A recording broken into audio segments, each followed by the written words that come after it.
How's everyone doing? It's good to see you guys. So, while we're yapping here, I'm going to get the music set up. Yeah.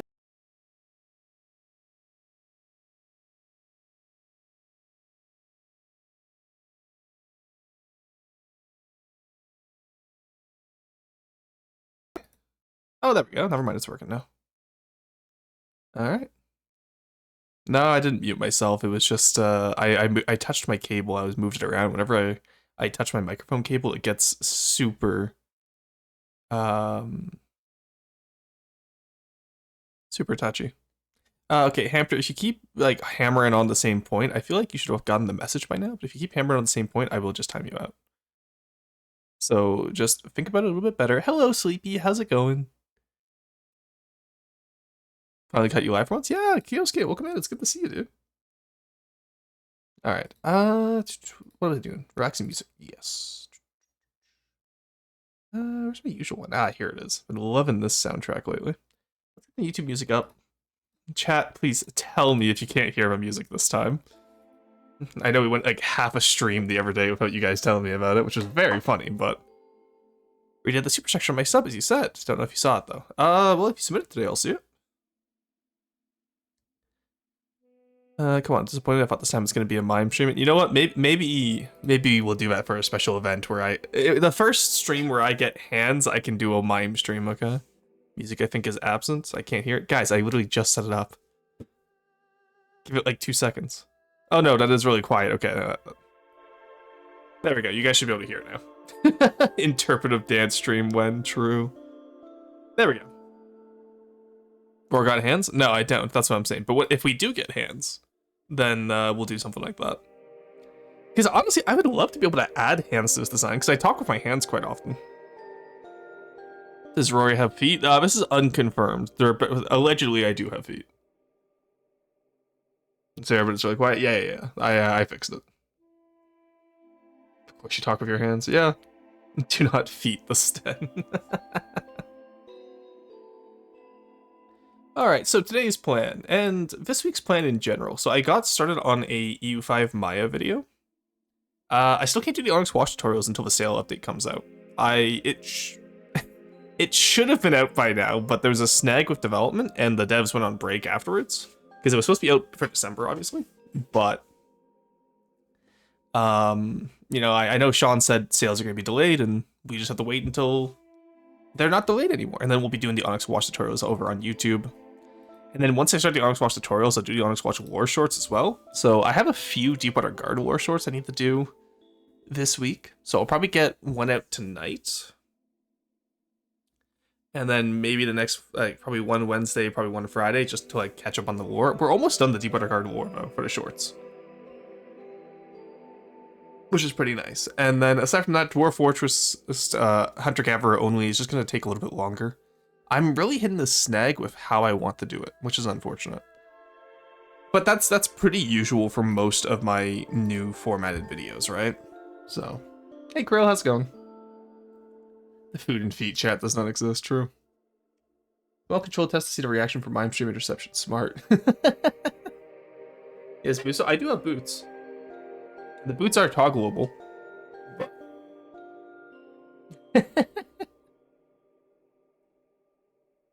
Where? Here. Okay, guys.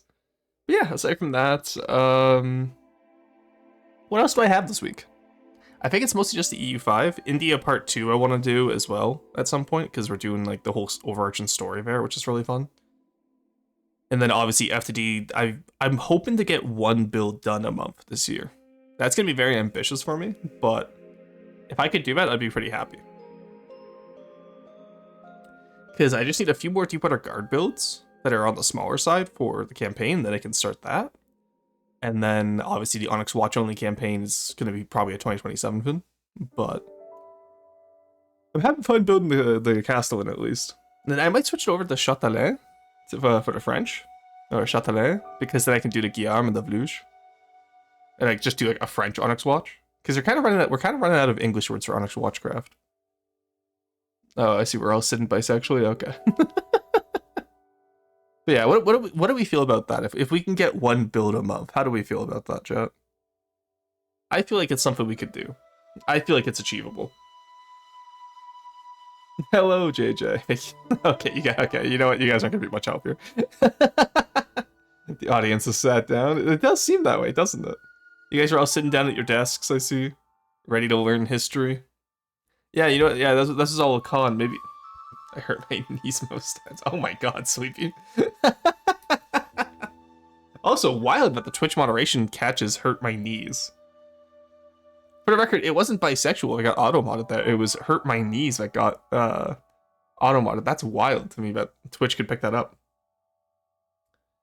But yeah, no. You guys are all sitting down. Fine, we'll do a history lesson instead of FTD today. No, I won't do that to you guys. I sit half crisscross and half knee to chest. Oh, nice. Crisscross applesauce very intensely on my computer. I normally have like one leg crossed. So like I rest one leg on my knee of the other leg, or I'm like both legs up on my desk, leaning back. Right now, I am in the crossed leg. Because when I have my one leg horizontally over the other one, I can use it like my so like right now my left leg is over top of my right leg, and then I'm using my left leg as an elbow rest to support my chin because I'm tired. It's cold and this keeps my warm leg close to my body. Nice. Knees and okay, I see. Or put the giver as a way to bypass chat filters. Okay, that makes sense. I see. I did not know about that, Monkey Man. Thank you for informing me. It's good to look out for.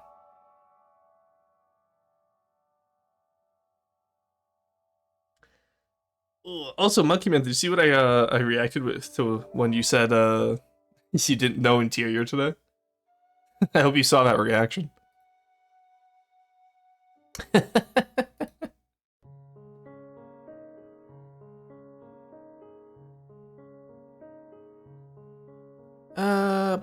Okay, what else do I have to talk about today? I feel like I'm missing something important. I talked about YouTube plans. I talked about Twitch plans. Yeah, Twitch plans this week. FTD.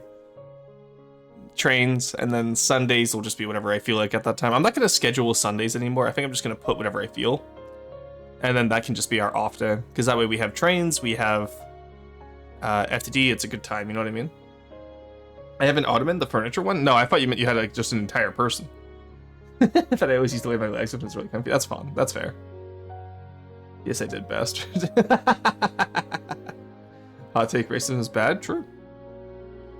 Oh, I thought hurt and heat was due to activities. Yeah, that was also my original thinking, but it also what Monkey Man said also makes sense.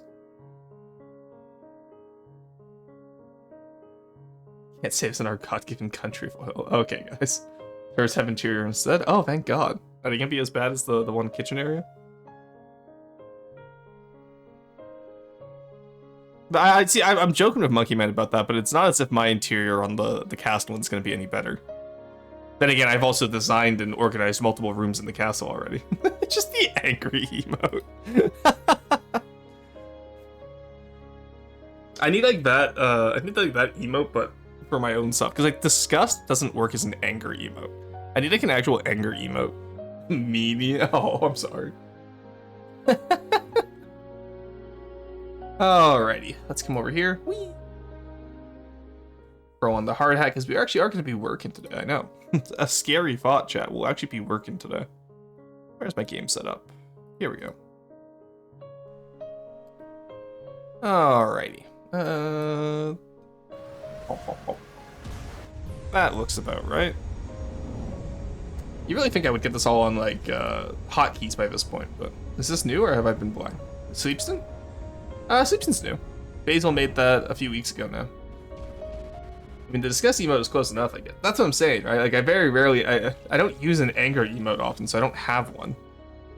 Most of the time, I use the heh emote. But yeah, no, Sleepston was from a few weeks ago, Krill. It's just I haven't streamed much over the holidays, right? So... because I wanted my holidays off. And it was a good time. It really helped me revamp everything I wanted to do. Alright. So I did do some off-screen building on this. About 2,000 blocks worth last night. Because I woke up really early and I was like, you know what? I want to work on this. So we have the entire stern. That's the wrong side. We have the entire stern planned out now, alongside the majority of the front as well. The bow, that's the word I was looking for. Off-screen mining, I know, right? But yeah, so this is the overall profile of the Castellan now. Also, I don't know if I want to have this as a split stern or just have it completely squared off. We'll see. I kind of like having the little bit... I like squaring it off at the 2 meters and keeping the 1 meters a little bit curved, so it's not just fully square. But we'll see how it goes. Clap, holy shit, that's huge. Yeah, no, it's gonna be the largest ship I've ever built. But I'm tired of people saying that it's hard to detail big ships. It's not hard. This is actually probably the easiest ship I've built in a while because there's so many macro details. The looks less disgusting and more like pissed off. Yeah, maybe. Yeah, because it's pretty much just this, right? I don't know. Let me see how this is going to translate on camera. There we go. So it's kind of like it's like an audacious side eye, right? So big ships are easy as fuck. They're just even more tedious than FTD already is. Yeah, exactly. There's a lot of the difficulty from like small ship building is that you have to decide what to place details wise, right? Whereas big ships, you can just place anything you want. Hey, White Hood, how's it going? Hey, Gremlin. Shady roar, true. Like I need more instances where I can just, you know, what do the kids call it nowadays? Audacious side eye, whatever it is. I don't know. I am not hip with the youth. I'm almost 26. I have achieved UNC status.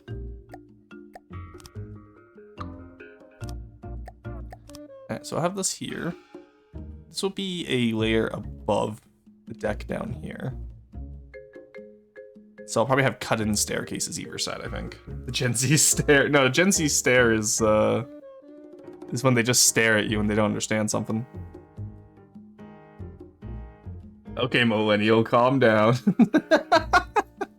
Bombastic side eye. Thank you. There we go. Yeah, it was bombastic side eye I was talking about. I used to date someone who would make bombastic side eye jokes all the time. And it was just one of those things where I was like, it's a good joke. A great joke even, but like not every day. Come on. You gotta pace yourself with these jokes, you know what I mean? Like, all right, let's get the foundation for this tower in. Honestly, with this community, I probably shouldn't be calling them towers, but it's too late. Okay. There we go. It was me, I did it. Dated someone before. I've had multiple relationships. Why do you sound so surprised by this? I just don't talk about it on Twitch much.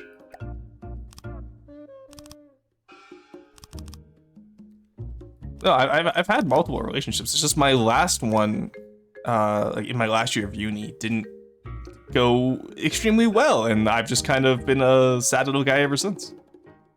That's the best way to explain it. Okay, so this is gonna be weird because this is gonna be part of the foundations, but it also needs to blend into the crenellations here. So up here is the crenellation parts.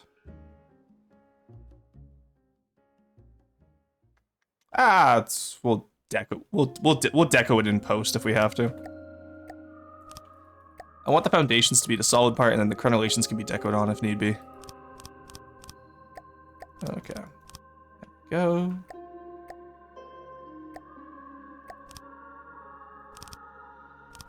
There we go. Yeah, right, where I unwed would date.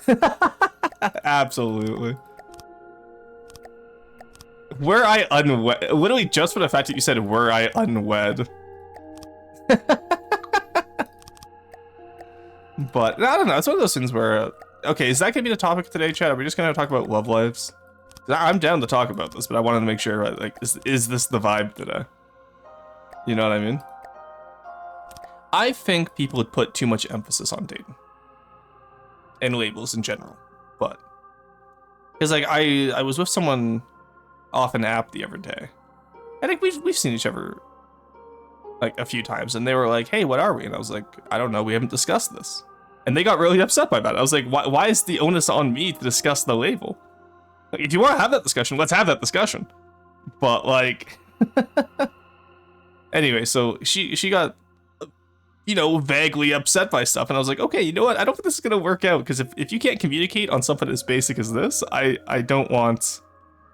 I don't want any of this. And by the other day, I mean, this was months ago. But... like, it's just one of those things, right? Where it's... people want labels, but they don't want to do the necessary communication to discuss those labels. And that's where I'm like, okay. Not for me, man. Look, I've just rolled the clock at 16 years since we started dating. Wow, that's incredible. I'm happy that you guys are going so strong, honestly. I think my longest relationship was 2018 to 2021. Like, she and I did the entirety of university together, pretty much. Yeah, from bits of a lake at a lake. Oh, nice. All we need is love. Let's go. Just some question. Is the person you dated a man or a woman? I've dated both before. The particularly bad relationship, though, was a woman. Oh. I think they're non-binary now, so I don't want to... like, just because I had a bad experience with them doesn't mean I'm going to invalidate their existence. So let's get that out of the way. Because I know a lot of people were like, oh, why do you care about their pronouns when, like, they were rude to you? I was like, someone being rude to me doesn't mean that, you know, they're not a person. Like, what the fuck, guys? But that's a different story. That's just because of where I live. It's decently conservative in the area I live in. And people get weird. Let's put it nicely. But high school sweethearts and all that, I got lucky. Hell yeah. I don't think I ever had a high school sweetheart. Oh, that's not true. But she and I just went very different ways in life. And so it didn't end up working out. And it's not like we still talk. It's just it never ended up working out, and that's okay. Oh, look at that r/perfect fit. Ooh, let's go. Alright, we'll leave that in there for some crinkled metal so that you have like those nice little corners that you find on castles. These castles are very rarely put together perfectly. And then somewhere in here, we're gonna have to find areas to put an inset staircase either side. Because my idea, right? My idea that I want to do right now is imagine, like, you know, you walk up one of these staircases, and then you just have the entire, like, grand procession in front of you. Behind you will be a peaked bow. In front of you will be the first gates into the courtyard. And then, you know, the grand hall, right? So I want to have that experience be layered. And then the back is still going to be the shipyard. We'll be 10 years married this June. Wow, nice. That's so cute. Take a sip of Roarder. Don't call it Roarder. Yeah, I don't have a coffee today yet, so someone remind me to make a coffee at the 1 hour mark. Hey, Stred, how's it going? Been a while. How's it going? It's been going pretty good. Non-button. All right, Elbor. I know you mean this jokingly, but let's be respectful here, please. Let's not joke about people's identities. They to be treated as they want to be identified. They can still be shitty. Yeah, they could be a shitty person. It doesn't mean I have to be a shitty person. Hey, Montana, how's it going? Did you go back in high school and we were really close together, but she has to move abroad for study and we never contact each other again? Oh, yeah. It's always the ones that get away.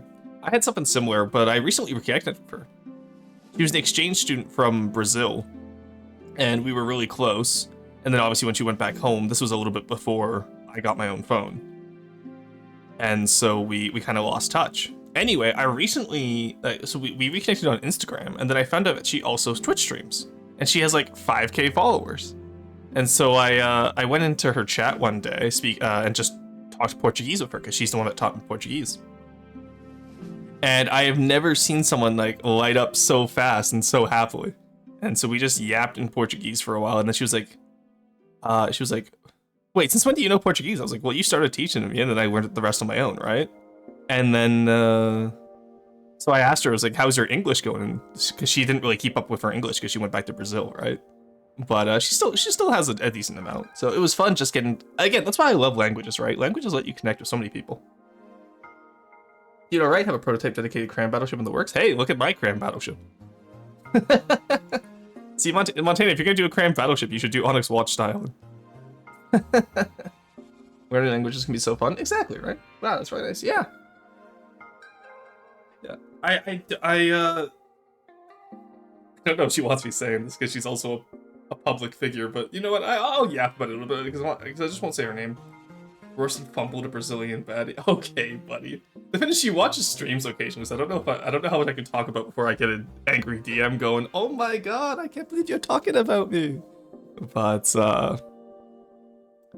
what was really funny is that because by the time we reconnected, we had both just gotten out of really bad relationships, and she had also just came out as bisexual at the same time, which I thought was like, I was like, hey, and like, you know, like the my man gif. Rorston is unbeatable. Engaged in a rock-eating battle. FTD drive is super low, by the way. That's why no bounty yet. No, that's fine. I was just wondering what the progress on it was. Mine is a lot sleeker. I don't know. This is pretty sleek. I got 12-meter slopes. Do you have 12-meter slopes? I didn't do any 8-meter though, because I didn't want to have too much deco, because the interior of this is going to be so heavily decoed. I didn't want, because I just realized the other day I have to do a chandelier, which I'm not looking forward to. Funny, because my FTD drive is coming back to me. I think I stole yours. My bad. This is Hungarian. Trust me, guys. I know my native language is insane. No wonder half the world speaks English. Yeah, Hungarian's a little bit harder to learn. I go back into studying my German. Used to back in high school, but it's been a while. You'll pick it up pretty quickly. The thing I always tell people, if you want to learn how to read and write a language, online courses are fine. I think most are okay. If you want to learn how to speak a language, consume media in that language. So when I was originally picking up Spanish, I just watched a lot of Spanish dubs and Spanish subs and stuff. And then same with my French. Like, I've wanted to relearn my French vocabulary, so I've been watching my anime in French lately, which has been really fun, honestly. Because the biggest part for me is, like, I only ever really spoke French at the home or at school, right? Which were both very different environments and how colloquial French is spoken. So I didn't learn a lot of, like, I don't know a lot of French slang. I just know how to speak French and how to understand it, read it, write it, right? Like, I could read you an academic paper in French, but I can't do much about, like, you know, I'm not up to date on English slang, let alone French slang.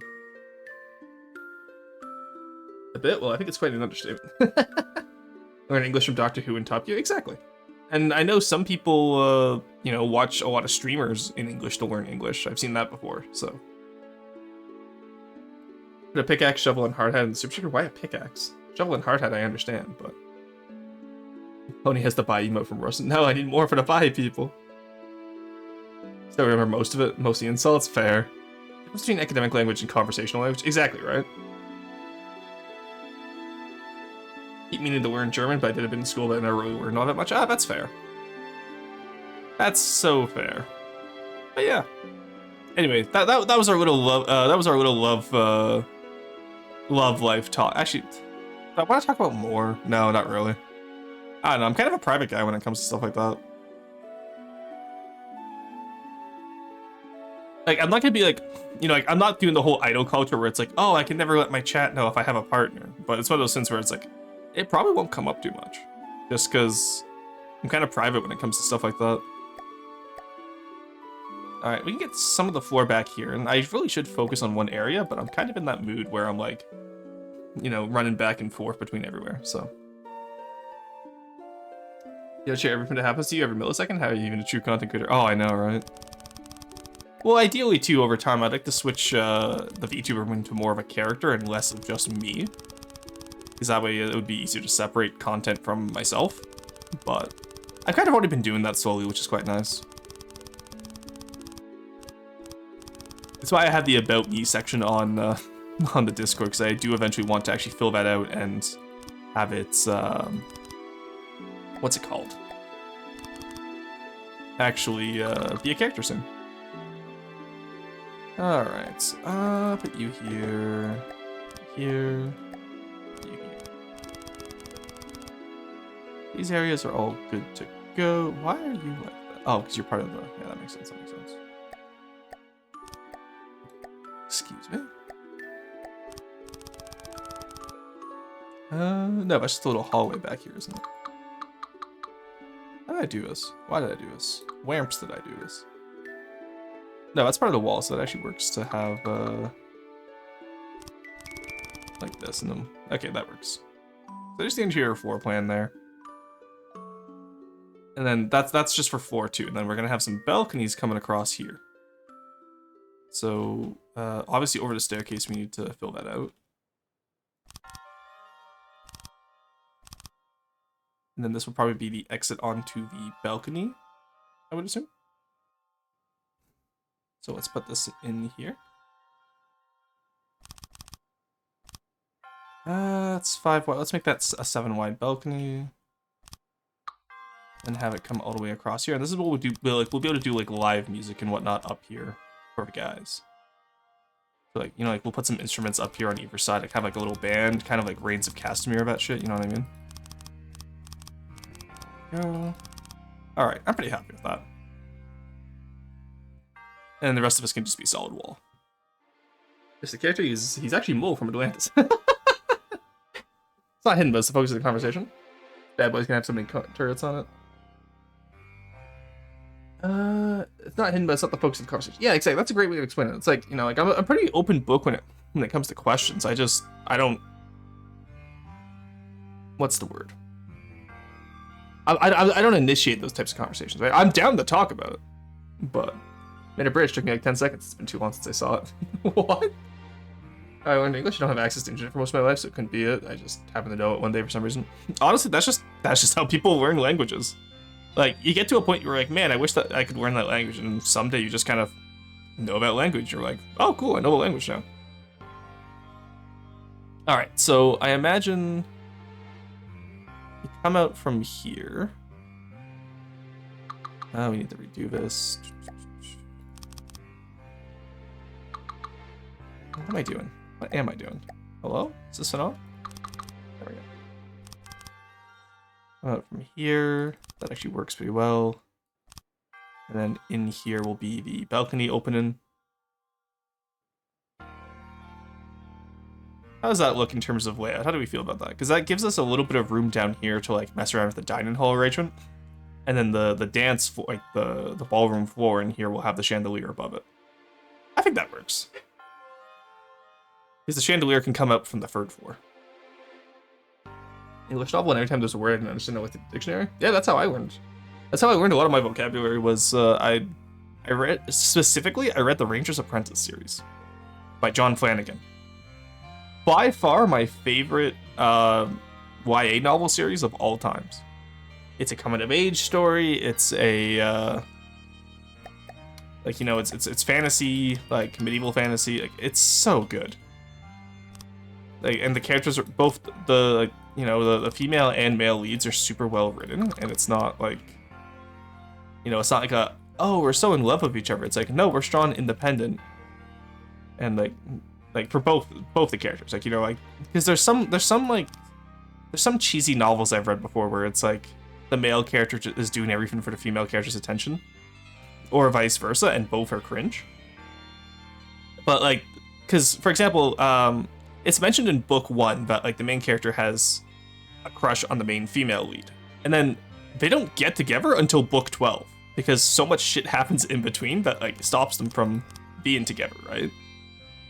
And so it's one of those things where it's like, see, that's the type of romance that I like, where it's like, you know, it's two individuals who they already have complete lives. They just want to share it with each other. They don't complete each other. I think the concept of completing someone else is not only bullshit, but it's also rather toxic. Because I've had that type of relationship before where, you know, my partner and I did everything together and it didn't work out particularly well. So maybe I'm just biased because of my own experiences with it, but I prefer when you have people that are two complete individuals. I find that a lot healthier than the alternative. Alright. Got one more floor to add in on here, and then the towers will be good to be built up.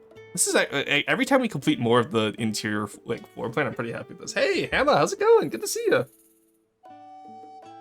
Takes ages for them to be together. I mean, that hits close to home. Yeah.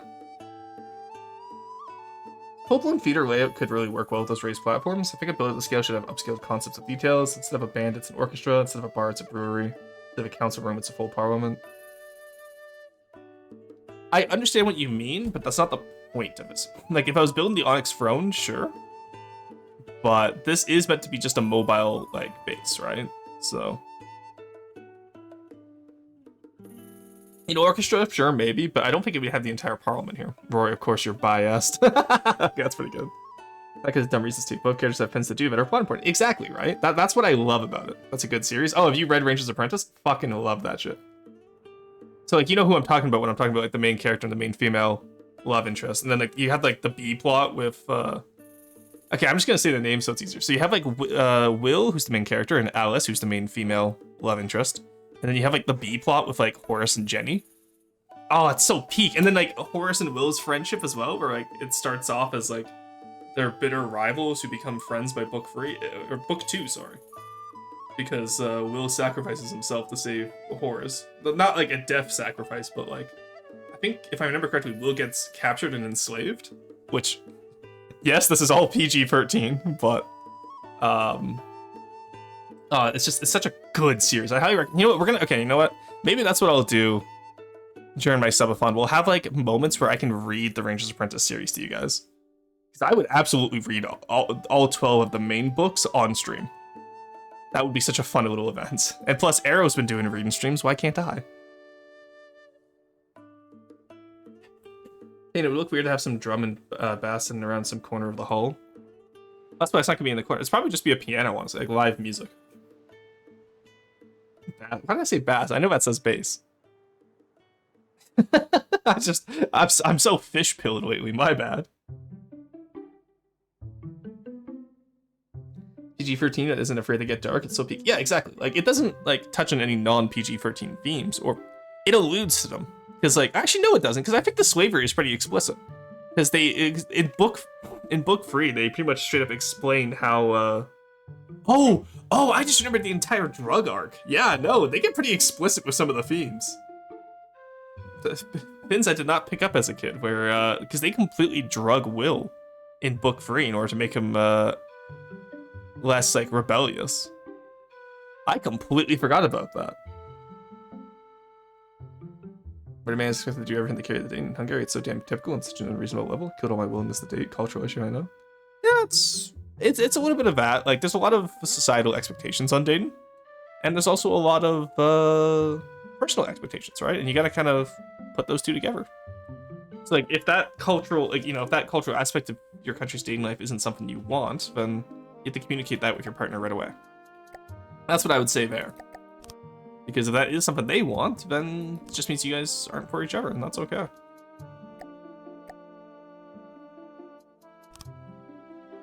Let's put you in here. It's theoretically gonna mess up quite a bit of the armor layout, but you know what? That's okay. That is fine by me. Because I want to have this still be an art piece at the end of the day. I was talking with Serb about this, actually, because, you know, like, the whole reason I'm doing this is because he inspired me with his recent large build. And he was like, well, are you doing this as an art piece or as, like, what's it called? That's a functional build. And I was like, I kind of want to do, like, a little bit of A, a little bit of B, right? Like, I want it to... Oh, sorry, I can't blow my nose. 1 second, sorry, guys.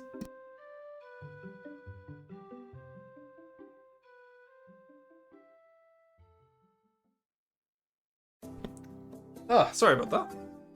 But, yeah, so, like, I want it to be decently functional, but I also still want it to look good. Hey, Auspicious, how's it going? Armor through scale, to be honest, that's the plan, yeah. Oh, the little Magi emote. I love Magi's emotes, they're so cute. Oh, I need to hang out with him more again. I've just been busy. Bought me, he bought me a mech game, I want to say, on Steam. Let's go check that out, actually. You know what? We're busy today. It's a yapping day. It's not gonna be a build. Look, you guys got 6 hours of building on Friday, okay? We're back to the Yapston VT arc. Iron Brigade is what it's called. It looks like a little mech game. And it actually looks really interesting. He got it for me for Christmas, and I kind of want to try it out, so we're going to be playing that later this week, which will be fun. Yes, they're nice and oh, that new one is adorable. I love it. Working on the Juliet's guns, nice. All right, let's clean this up over here. The hardest part about this build is going to be going back and like fixing all these beams I use for shaping and putting them into like the right area. So like in here, I could probably do some slope armor plus like air gap, which will be nice. But also, it is going to be armor by scale, like Mr. Man at the Monkey said, because it's going to be a little bit of a large guy. What's the vault? What's the? Yeah, 372 by 133. Oopsie. It's going to be a little bit big. Yeah. Ooh, Iron Brigade. Yeah, no, he bought it for me. That looks pretty interesting. Do you know anything about it, War? Remember the name of the author that wrote the novel? I used to learn English, and he has his own Wikipedia page. What's the name of the author? You're just gonna tell us? Oh yeah, I just remember the name of the author and then not tell us? That's crazy. Continent-sized ship. Oh, this isn't continent-sized. Maybe a small island. How long was the Yamato at the bow? Ah, sorry guys, I apologize for being so nasally today. The Yamato was 263, so we are bigger than the Yamato. Yeah, that's okay. We'll be faster than the Yamato too, my god. It only went 20. Wait, the Yamato went 27 knots? That's actually pretty impressive for a ship that size. Oh, I didn't realize it had plane catapults too. Cool. I swear I heard you say Yamato. Yeah, I say Yamato sometimes. Have a fight the Yamato Mark II. Japan optimize it for speed as much as possible. Oh, okay, that makes sense. Eldar craft world if it was a castle. See, I'd say that's a more apt comparison. Because this is pretty much like an Onyx Watch expedition ship. So the idea behind this would be that you send this out to unknown regions to find new trade routes, new colonies, etc., etc. It comes with a full mobile dockyard. It's like it'll probably have it has a kitchen. It's not gonna like have any onboard agriculture. As fun as it would be to make actually maybe we could put a garden inside the courtyard because it is gonna have a climate controlled courtyard. Because Cold Walk gets very cold. Is an adventure only craft? God no, I would not want to be the person to maintain this. I'm sorry. Also, I mixed too many styles, so this isn't full Onyx Watch style, and this is just how I would do castle style. Because I really don't like Onyx Watch castle style at the moment. And instead of just having like a different hull shape with different turret shapes as the difference between castle and hybrid, I generally think that use the Tumblehome hybrid hull for everything because it looks great, especially compared to the old castle style hull. And then just have the castle style have actual like castle features instead of just, oh boy, we put more guns on this ship than the last ship, guys. It's a new ship. It's just guns, and I'm sorry, but Onyx Watch is still aesthetically boring right now. They've tried too hard to make it gameplay work and not work aesthetically. And like hell, even like I shit on the Stronghold. I know it's not Melch's fault because Melch got told no to a lot of features. But like the Stronghold is literally just guns on a hull, and it's boring. It's visually boring. Melch did his best. Like I'm not gonna like shit on Melch as a builder. He was just heavily restricted. Give it Stronghold subspawns? No, I literally am just talking about how much I hate the Stronghold. The Stronghold is not an aesthetic design. Yeah, sorry, my nose. But if you guys want a size comparison to the Stronghold, which I think is the largest Onyx Watch ship.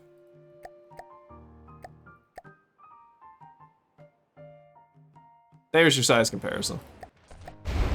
I spun that on the wrong faction. Oh, I'm glad I was able to stop that before it blew anything up. There we go. Here we go. Alright. Yeah, so if you take a look here, right? Like, my biggest issue with the Stronghold is the fact that this just cuts off at the back. I think that was a volume limitation, though.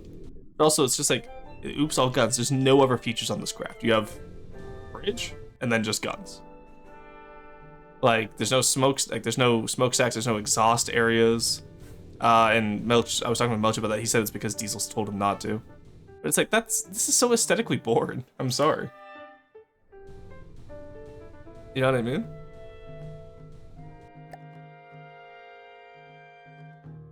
Anyway, so that's the reason why I dislike modern castle style. My issue with castle style is that hybrid feels more like a culmination of the previous styles than the hybrid style. Then you mean in the castle style? Yeah, okay. Make it launch bastions in combat. It's probably going to launch Guillaumes, which are going to be my own version of the bastion. I do like the new bastion though, but it's either or Vluges, which will be a similar. I don't know which one's going to be the small one, which is going to be a medium one, because I want to build the Vluge and the Guillaume in the same type of style as this.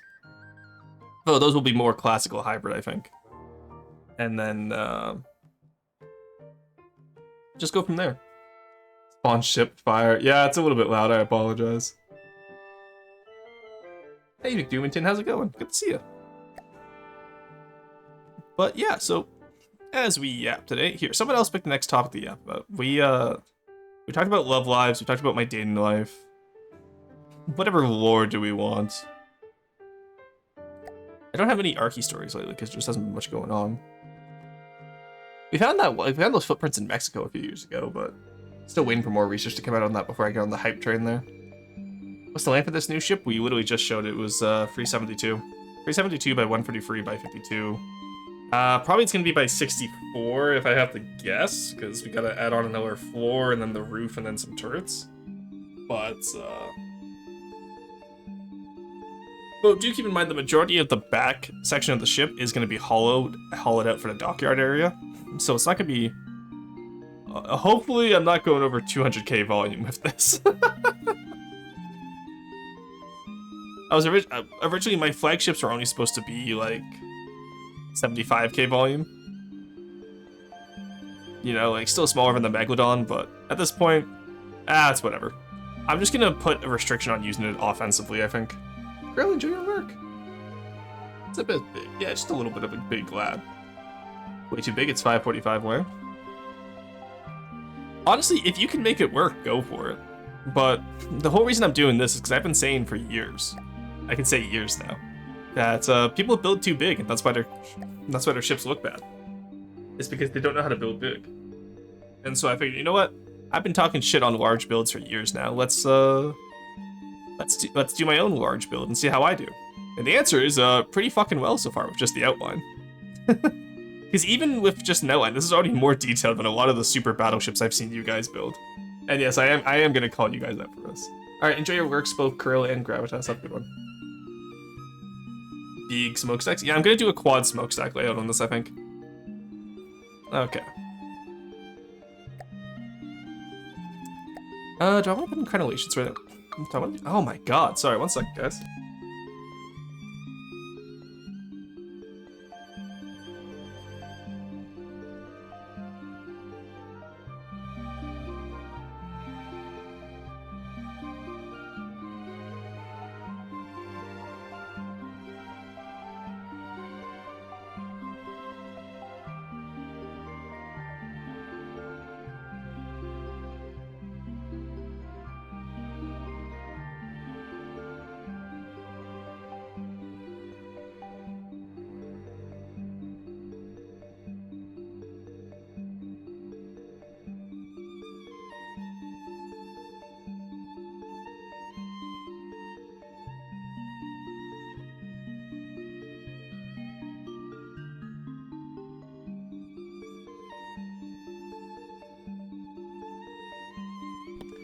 Alright, there we go. That's a little bit better. I just had to, like, you know, largest, like, blown in my nose there. Alright, no worries, Kioski. Have a good night. It's 2 a.m. I'm gonna have to call it here. No worries. Yeah, the VOD will be up tonight, don't worry. There'll be a Discord notification that goes up in the Twitch feed, I think? Yeah, it's YouTube videos and then Twitch feed, so. I was already saying, like, because I walked away temporarily to go grab a Kleenex. This is my message. The offer I found it is Jackie. Oh, nice. Yeah, the lab is pretty solid. Small little shitters, my beloved. Full Rorschach state. The model when he's not on cam actually stares into your soul. Oh my god. Yeah, no, it's pretty good. Does it have a full interior? Yeah, sorry, yes, this build will have a... The keep and the dockyard will have a full interior. Each individual tower is going to be cram internals, so... No interior there, but pretty much anywhere that's not used for functionality will probably have an interior. And then obviously below the hull will just be the bulkheads for flotation. Because this thing's going to need a lot, because look at that water line.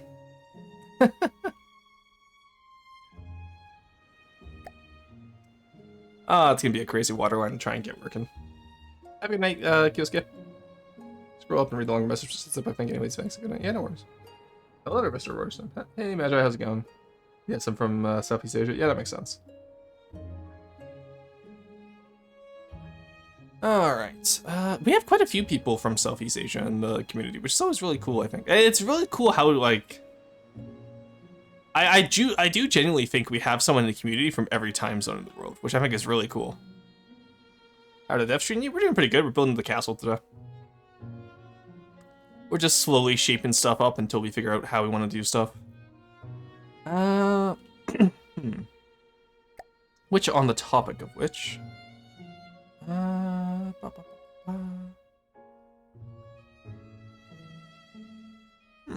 not sure how I want to do this. I wonder if maybe a square corner here could work.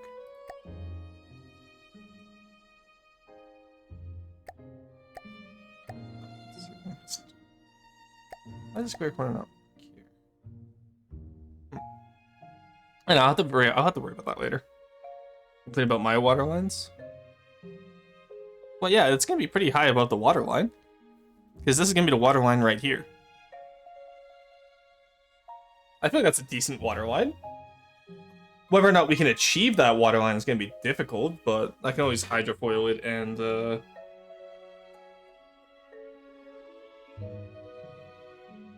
How is this a bad water line? You know, someone's always here even when they should be sleeping. True. Hey Livel, how's it going? Oh, the backwards roar scares me.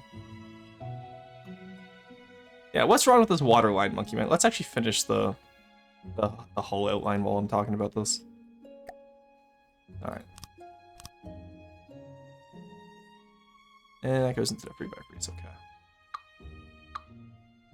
Is that the 3x3? It is, okay. Good. Did I get uni again? Tired already? Oh, damn.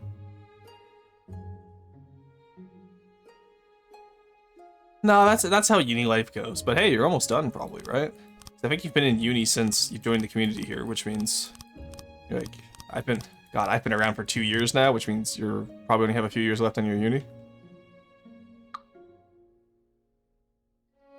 No, something's off here. Don't know where it is, but we'll have to work our way down from the top. Okay. Don't know what we did wrong, but it's better that we catch it now before we fill in the entire hall at least. It's here.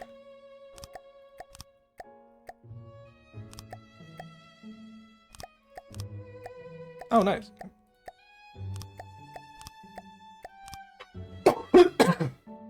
Could be a 4-year course. I'll start in BC's next semester. By that, I mean like I'm done this summer. Hell yeah. Damn, I'm already tired from uni. Yeah, it happens. Just get through it, you know. The faster you get through it, the faster you'll be able to pursue your interests, right? Always be a good time. That's how I saw it, at least. Actually, to be fair, I enjoyed most of my uni experience. I can't really complain too much. My uni experience was very enjoyable. I was learning about stuff that I was interested in, and I had a really solid core friend group that, you know, was there to support me during it, so... I really don't have too much to complain about. Alright, get this water line in, because otherwise Monkey Man will complain about the water line.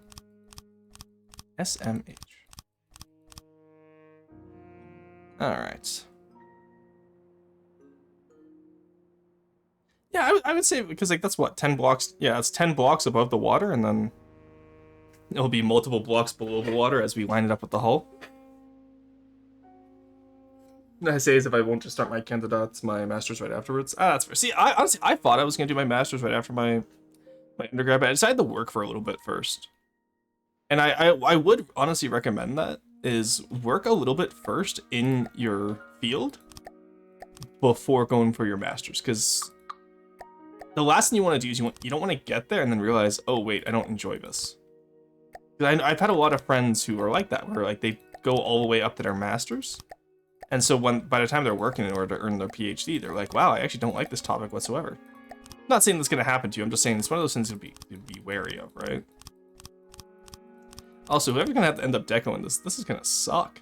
It's going to be me, I know, but I'm saying it preemptively so I can mentally prepare myself for when I have to copy paste all the deco hull on here. Because I'm not looking forward to that.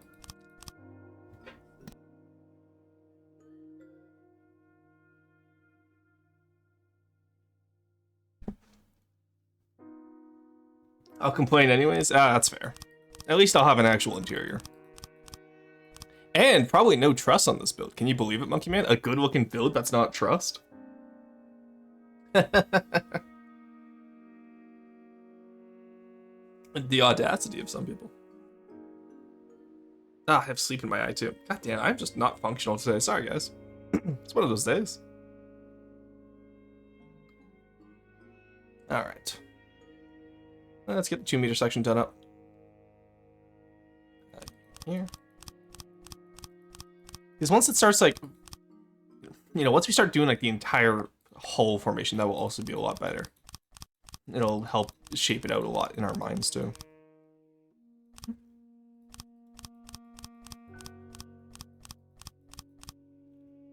I like what I study, but, like, the sort of courses where it's stuff I haven't learned before is kind of good. Yeah, that's fair. But that's why I'm saying, like, be careful, right? Because also, you can like what you study, but do you enjoy the work of what you study? Like, so for example, studying archaeology and working in archaeology are 2 very different fits. I enjoy both of them, but they are 2 very different fits. It also helps that I'm in a position like this where I can both study it and like teach it, I guess, in a way. I don't want to say teacher because I feel like I'm not accredited enough to become a teacher, but an edutainment about it. I got really lucky because I love being able to yap about it and be able to introduce it to other people, right? I don't know if I like it as much as I like the field work, but it's certainly a lot more consistent than the field work, so. Alright. You know what? This actually isn't looking too bad. I feel like this hull shape is going to work. I think your ship can't float. There's too many holes in the hull. Nah, I think she'll be okay. She'll float. It just really depends on how far down it goes. I try to yap, but people's brains shut down when I do. So that means you're yapping incorrectly. So I could probably talk a lot about archaeology to the point where you guys wouldn't understand it. But that's exactly why I break down those concepts. I'll use jargon and then I'll immediately explain that jargon, right? Bad yapper, yeah. Skill issue, okay. We don't have to be mean to her about it, but I think it is a point. It's like being able to teach your subject of expertise in a way that the common person can understand is a very good skill to have. Low elo and yapping is crazy. Oh my god, Monkey Man. Monkey Man, what do you do anyway? Aren't you like a business person? You give off business major vibes. Probably. Oh, you know what? No, you're a marketing person. Derogatory, but I'm a baker. Oh wait. Oh yeah. No, you've told me this. You're so right. My bad. That's actually my bad. That's my bad. You have told me this. I would like to retract my former statement. Is that a slur? It's derogatory. I wouldn't call it a slur.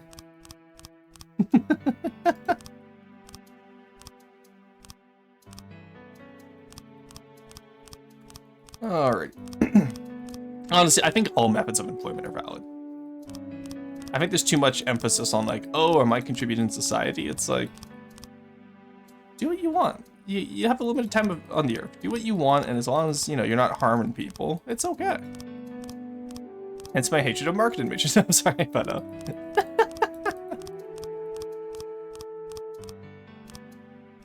don't know. I remember getting to university and like the business school guys. You could always tell who was in the business school at my university, right? And it's one of those things where it's like, I feel like that's the most like self-aware I've been of a prejudice forming for myself is when I looked at the business school majors and I was like, you know what? I get it. I understand why they're made fun of now. I think that's the most, like, I've ever seen, like, my own prejudice form in real time. Baker always wanted to make cheese buns. Oh, cheese buns are pretty good. I've heard about business majors. It is indeed a slur. Stuff I'm doing physics engineering, BCs is numerical simulation of super continuum lasers. Okay, that's actually pretty cool. Lasers I do understand, so my A key is fucked for some reason. You probably hit left too many times. I don't know, man. I think I'd throw hands if someone said I looked like a business marketing person. Oh, absolutely. If someone told me I was a business or marketing major, I would throw hands. I think I'm good at yapping with text, but speaking is really bad. Like, I'm lisping. People would always ask me to repeat stuff I just said. Yeah, just means you need to slow down then. For the repetition. For the lisp, I can't help much. I went to speech therapy when I was a kid, so I don't know if I had that. I know I have a problem with THs, but I've also just gone to the point where I talk fast enough and enunciate enough that people understand what word I'm trying to say when I say a TH word, but I can't pronounce. Like, the I've gotten better at with the THs. But, like, I have to consciously think to not make it a V or F sound. Even I learned that 25% of the job opportunities has something to do with the war. Oh, yeah, welcome to engineering. Yeah, the small engineering major, what was it, the Lockheed Martin joke where it just shows like a briefcase full of money? It's like archaeology and oil companies, right? Oil companies love archaeologists because if they pay us enough, certain unscrupulous archaeologists will just go, yep, there's no material here. It was a big issue back in the day. I don't think it's an issue anymore, hopefully. But I know back in the day, we were talking about how, like, a big part of my degree was the ethics behind archaeology and not taking money to fudge archaeology, which is crazy that we had to be taught that, because I figured that's common sense, but apparently not for everyone. They only make my stuttering worse. I see. That's fair. One of the advice I'll give people, and you know, people are gonna think I sound crazy, but honestly, talk to yourself in a mirror. It really helps with public speaking. It's how I got so good at public speaking. Because it'll let you like, maybe I'm a little bit over analytical, but like when I talk to myself in a mirror, I can see how I'm pronouncing stuff and like what I look like when I'm saying different concepts. You know, it lets me see like what do my hand gestures look like when I speak, and it really lets you analyze like, hey, like what am I doing right, what am I doing wrong, right? But maybe that's just me. But I don't know. I think talking to yourself in a mirror actually, I know it's a cliche, but I think it actually does really help with public speaking. Probably makes the worst combo ever. Yeah, maybe, but people have overcome stutters and lisps before, right? Maybe it just means you have to approach the topic differently in how to explain it, right? God, I always love the dragon music in Zelda Breath of the Wild was such a good game. I'm sad Tears of the Kingdom was such a disappointment in comparison. Alright, just by adding the walls, how much volume did we just add? Oh, let's go. This one was at 15k when I left off last night. Just adding the walls just added an extra 2,000 blocks. My god. Oh my god. And that's 4-meter ones too. My god.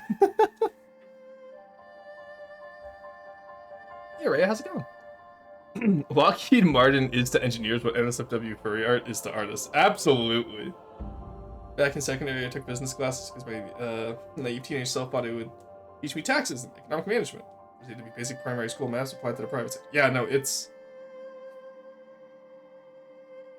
like I said, I don't want to shit on anyone's degree, but also I find business is such a... Business is one of those courses where you really are just doing it for a piece of paper. You're not doing it for any other reason, let's be honest. It's just a piece of paper. I see you're building this with the US military budget. Actually, this is still under budgeted. We're only at 83,000 materials. We're a little bit ballooning. Actually, no, because this one, I knew this was going to be big. But, as long as I don't go over 2 million mats with this, I think I'll be happy. And cram is pretty cheap. It's the APS and ballast die that I'm going to be worried about. I want to think of a combination of words that gives me a more visceral feeling of Loven than LinkedIn influencer. A comment I found on Pharrell McGuire's latest video. LinkedIn influencer sounds horrific. What if the cool laser companies that mainly do civ industry stuff also does war? Well, that's the thing, right? Is that like... Unfortunately, war is where the money is for a lot of these engineering companies, because it's what the governments subsidize. You know, like they wouldn't be so war profiteering if the governments didn't subsidize it. But that's a local politics issue. That's something that people have to vote. And the other issue too is that just because you vote for the non-warmongering candidate doesn't mean that a different country will as well. Like, you can't exactly be a pacifist when the rest of the world is on fire. You know what I mean? Or trying to be on fire, you know what I mean? So, I think at some point I just don't want it. It's so fair. LinkedIn is a cesspool, I'm not gonna lie. Alright, yeah, it's gonna suck the deco over to make smooth, eh, guys? I don't want to do it. It's fine, we'll do it later. Let's just block it out for now. Think of the money, monkey man. Not about the money, it's about the Mets, Hamster. It's all about the Mets.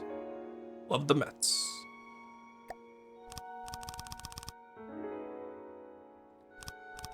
Alright.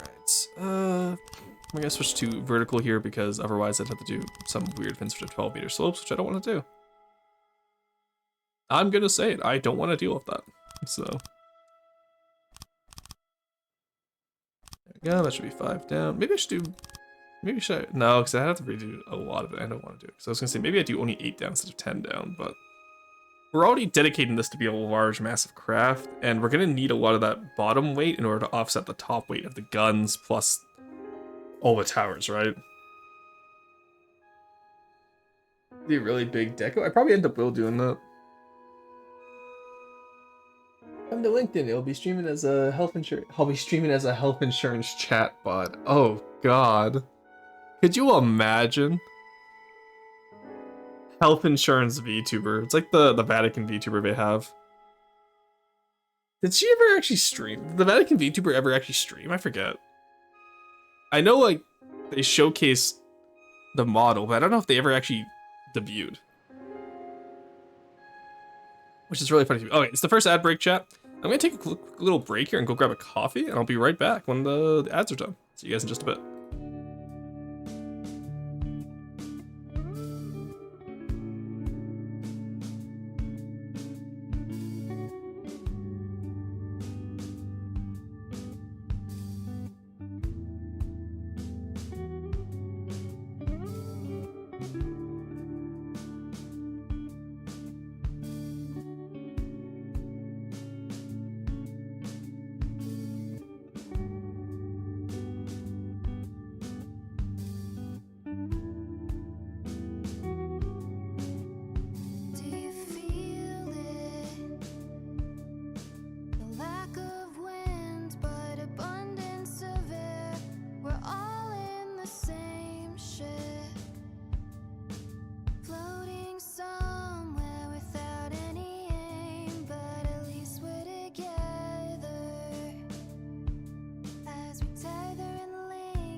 Alrighty, I'm back. What did I miss? Got ads in row left. Yes, I take a break during the ads. Alright, let's scroll up, see what I missed. You find it really depends on what we call business major. I, for example, studying the business branch at uni. The idea of studying financial economics. Trust me, all those calculations had to do was nowhere near whatever business majors had to go for a degree. Fair. But also, I wouldn't... Financial economics, yeah, sure, it's a lot more math, but at the end of the day, I would still argue that financial economics, a lot of that is pretty common sense. Okay, maybe I'm biased because of my own education. Because I learned a lot about financial economics from my poli-sci minor, right? Because I did a lot of international relations and international trade. Because that's what the prof who I had for most of my uni for poli-sci was focused on. So that's what he would teach. And his classes always seemed the most interesting to me. And also, he was just an incredible prof. Like, honestly, the majority of my political science minor was literally just this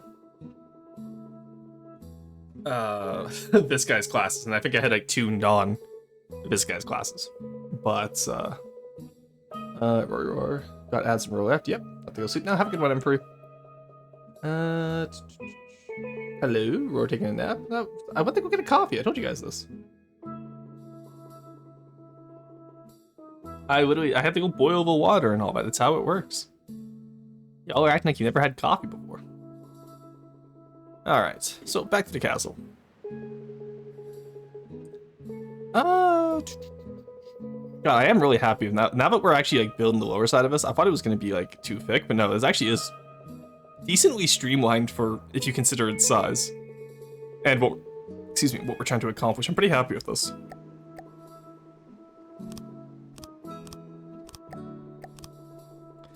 All right, there we go. And now we just do the same thing over here.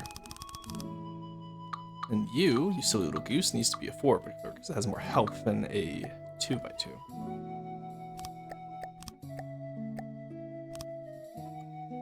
Okay, I did change it up here. Good.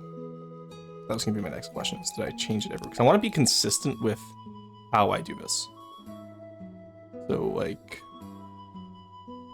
okay, that seems pretty consistent. It's good. I think like one people that really does math that scares me. People who like study pure math. Yeah, I feel like math for the most part, like any practical application of math is pretty easy. It's when you get into like theoretical math, where I struggle. If you give me a practical example to go alongside the math, I find math pretty easy to do. Like I think, you know, games, for example, are a great way of showcasing this. Like, I do way more math in FTD than I ever did in like high school. And honestly, a lot of high school math, now that I'm looking back on it, I was like, oh, this does help with FTD. And this would have been a lot easier to learn had I just associated with FTD back in high school.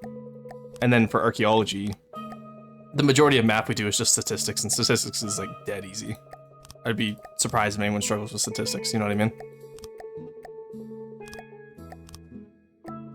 You have to do a lot of like statistical analysis in archaeology, so. That's really my only experience of math. It buys 50 watermelons. 52 and gives away 37. True. That's what we call a deal. And to get coffee, I want to do amateur carpentry. We are not the same. Nice. I miss having access to my workshop. Growing up, my neighbor whose house we eventually bought had a workshop with like a bunch of woodworking tools. And so I used to do a lot of carpentry back in high school. Like I have this shield that my dad and I made. I have a few different pieces of armor that I was working on before I left for university.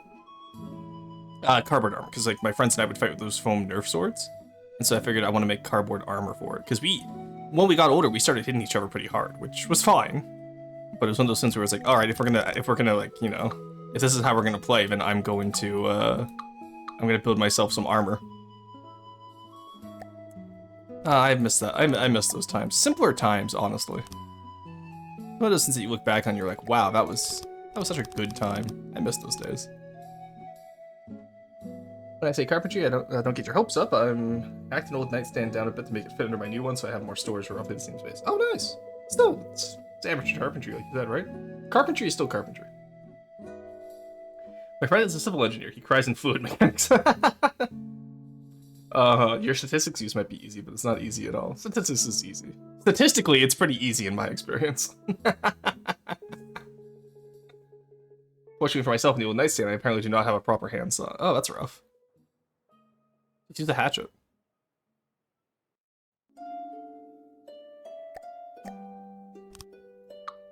I had that issue the other day. Before I got a handsaw at my current house, I did have a hatchet because we have a little campfire area, and so I just ended up like cutting something with the hatchet. It was rough, but it worked. Alright, let's get these little areas in. Do this a little bit more efficiently. Do one block at a time. Go.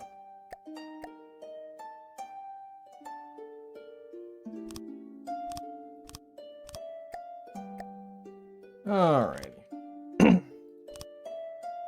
But yeah, and then what else did I used to do? I used to do a lot of stuff. I used to have so many more hobbies than I do nowadays, but like content creation is kind of taking up all my time for a lot of my hobbies. And I don't mind that. I enjoy content creation, but it is just very time consuming compared to like other hobbies I used to have. Please, no more accidents. Look, I didn't have any accidents with the axe. That was with the atlatl. What kind of hobbies? I used to be really into like what's the word in English? HEMA, historical enactment, something. But I used to be like pretty much like the like the super realistic and medieval like sword play stuff. That was always really fun for me. And then I used to be really into blacksmith, and I used to be really into carpentry. Like anything with my hands. So like Warhammer 40k, loved Warhammer 40k. It's anything creative. I just haven't been able to be creative lately, aside from content creation. But that's all computer. So, it's not the same as being creative with my hands. You know what I mean? Not every field needs crazy statistical depth, but saying it's easy, it can be hell. I'm actually an investment analyst. Okay, but see, the definitive is so no, you have to understand the definitive investments analysis. Investments are all made up. So that's purposely obfuscated. I'm saying like any practical application of statistics, super easy. But the moment you get into stuff like, oh, I do invest in this, that shit's all made up. Those numbers aren't real. It's just what people value them at. So of course that's going to be harder, because you have to put human emotion into it. And I don't believe that human emotion belongs in statistics, but that's also that's another issue of science, right? Is like I study a primarily human-based field because I study humans. And so you kind of have to account for human emotion, which sucks because it makes it very annoying. Because, for example, you're like, oh, why would they settle here instead of over on like this better spot? And the answer is because humans aren't always rational actors. Think of how many times you've done something where you're like, ah, fuck it, we ball. Or like, like Leroy Jenkins, right? Like, imagine that, but it's extrapolated all throughout history. Could you imagine if I didn't have that beard? I would have been so sad. Didn't know you were a human nerd. Yeah. Used to be big into it. I used to wield a halberd because I was one of the only guys big enough to actually wield one effectively. Which, oh, well, because there was a lot of short guys in the club at my uni where I used to go. And I felt so bad because like you'd see them with because they'd want to use swords, right? Because they want to look cool. And it's like, I'm buddy, there's no way you're reaching me with that sword when I'm using a halberd again. Like it was so unfair. So for a long time, I got really good with the halberd to the point where I switched off the halberd to the mace because the halberd was a little bit too unfair. Circle fencing is also cool. I do it myself. Fencing I enjoy, but it's one of those things too where it's like, I don't know. I find there's so many morphins interesting than swords. Like I'm okay with a rapier, but like there's so many morphins that are interesting to me. You know what I mean? Does wave equations count as statistics? Great question. I had to deal with the historic reasoning of it was told to me in a dream. Literally, there's so many times in the medieval ages where it's like a source, dude. Trust me. You gonna try sparring? I'd absolutely be using my meteor hammer. So to finish, the meteor hammer would be hard. I'm not, especially against the halberd. Because like, let's say like hypothetically, like, you're using the meteor hammer against my halberd. Sure, you can probably. First off, I'm gonna try and wrap your meteor hammer around my halberd. Because that way, the moment, the moment I remove your weapon, I can get in close. Hell, even without you know, without even having it like incapacitated by the meteor hammer is the rope mace, right? If I'm remembering correctly. Meteor hammer. Yeah, okay, it's like it's the rope mace, pretty much. Oh, you know what? Okay, if they have a double-sided one, it'd probably be a little bit harder, but it's essentially the same way as fighting a flail. It's just a double-edged flail. See, now if you do an axe and meteor hammer, that's a different story. But that would also require a lot more skill. Recovery and restrikes. Also, meteor hammer is pretty hard to parry. If your halberd is wrapped, it's coming out of your hands rather than mine. You think so? Sure, it's tied to you, but also keep in mind that I am probably much larger than you. I use a single-headed meteor rather than the oxbow puppy hammer. Oh, okay. Yeah, maybe then. I don't have experience fighting one, so I can't confidently say. But we were free people with shields and polearms. It was very unfair. Oh no. Yeah, I don't have experience fighting one, so you could probably get a few wins just off my inexperience against fighting one, right? But I feel like the meteor hammer is kind of a gimmick weapon where once you know what to expect, it's kind of easy to counter. How tall are you? I'm 6'4". Just shy of 200 pounds. Knights Dukes of Lancaster shoot in. The humble peasants discover firearms. Nope. This analysis isn't about picking stocks or trading. He's part of his measuring risk and also managing it. There are quantitative traders that try to create trading signals, proper quants at financial products, and those products follow strict logic in order to eliminate the human element. Yes, but the point is that it's still all made up at the end of the day. Welcome back, Gravitas. In terms of its tools and many of its approaches.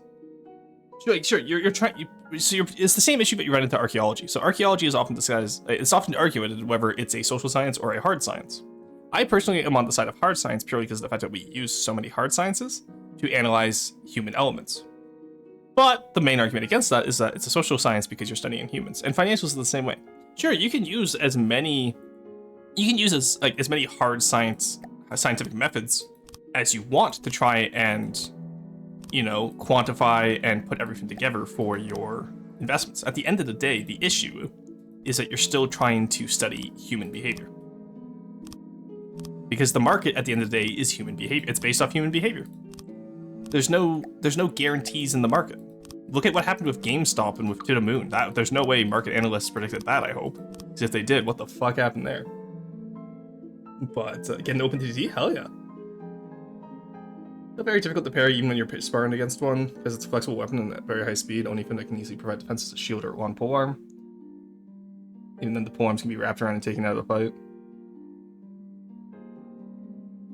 I know, it depends on the weight of the other person too, because I feel like you're like, oh yeah, it's tied to my body, so it's gonna immediately rip the polearm out of your hands. But like, I've seen some pretty like, you know, some pretty good polearms. And also, I use a long polearm. I would use a halberd, right? So that's a decently long polearm. It's not a pike, mind you, or like a guillaume, but you can dual wield meteor hammers. I'm not running into that human bullet. It's true. And that's another part of it too, psychological, right? Because history is also made up of human hallucinations. Also physics, that's pure imagination too. I wouldn't say physics is pure imagination because we can see physics in real life. I'll accept the argument. Yeah, human history is man-made. Very good. That is in fact man-made. But physics, you know, I would argue at physics there is something to be studied there. Same with biology. Same with chemistry.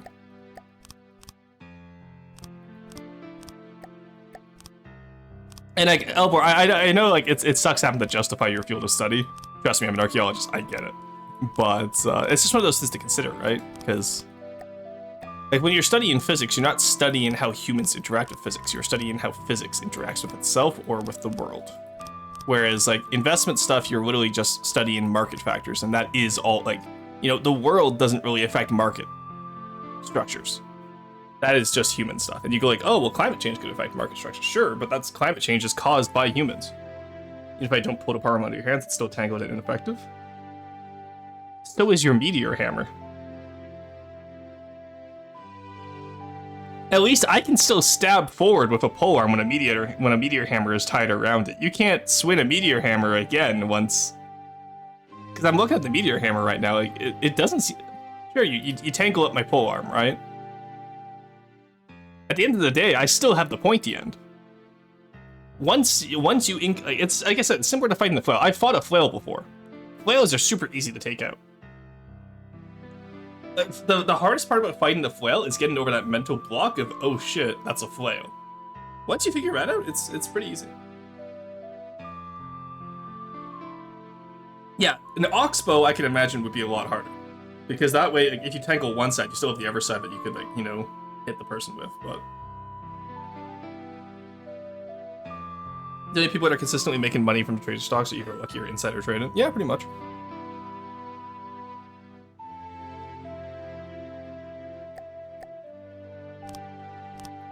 Like, that's why I'm so against politicians having access to, like, insider trading, right? Because they already get paid a pretty hefty salary. And then they also get to insider trade on top of it. Well, they don't get to, but let's be honest, it's not exactly a well-hidden secret. Right? So. Oh boy, we're gonna get into... Sure, we're gonna get into politics today. What a fun little time. It's not even your guys' fault. It's gonna be me ranting about random shit I see in the world. They're trading's the only crime when the poor do it. Well, that's most crimes, right? It's like what's that saying where it's like if the punishment for a crime is a fine, it's only a crime for poor people. Because think of all those businesses that break regulations and then just pay off the fine. That's just part of doing business. Because they make more money from the illegal action than they have to pay in the fine. But that's just because also fines are a set amount. They're never like a percentage. So we got a lot of the criminal justice system, especially when it comes to corporations, needs to be reformed. Especially now that corporations are no longer job providers. Like now is the perfect time to target corporations as they're transitioning into AI. Because if they're not going to provide jobs for people, then why do we have to keep them around? Get rid of them. At least before, the argument was that they provided jobs, so we couldn't touch them.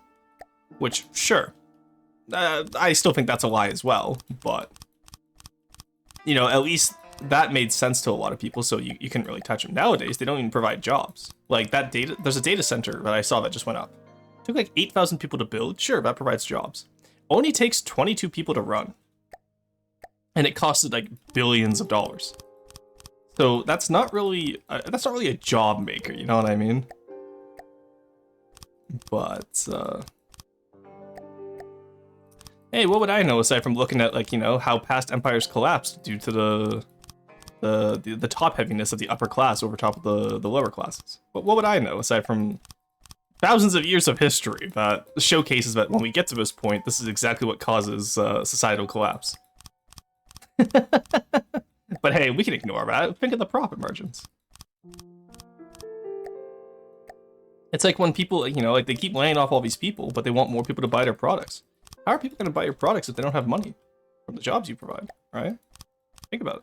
Like, I notice a lot of places in the States right now that are closing down due to the tariff wars. And those companies aren't going to come back. Like, think of like the bourbon crisis right now, because they tariffed their most traded with neighbor. And then Kentucky was like, oh, we don't need the Canadian market. And then a few months later, they're like, hey, Canadians, you guys should buy our stuff again. And now Canadians are like, absolutely not. You said you didn't need us. Just the amount of short-sightedness in the world right now, and the fuck you, I got mine, is just insane. Oh, me and my homies hate the generative AI industry. True. Finance should be based on the damage to the victim, anything less just becomes a line item. Makes sense? Exactly, right? Financing the economy is just a medium. Economics itself is a study of how to allocate restricted resources optimally. Financial market study is mostly about studying how people distribute ownership and monetary-based assets between each other and how the market itself is organized. Okay, see, and that's different. But at that point, you're coming away from just the pure statistics side of it. Because statistically, like, so you can say, like, yeah, we study this in a vacuum for financial and economics. Sure. But when you add statistics into it, you then start studying the human element of it. Which is where you get into those human factors, which I was talking about.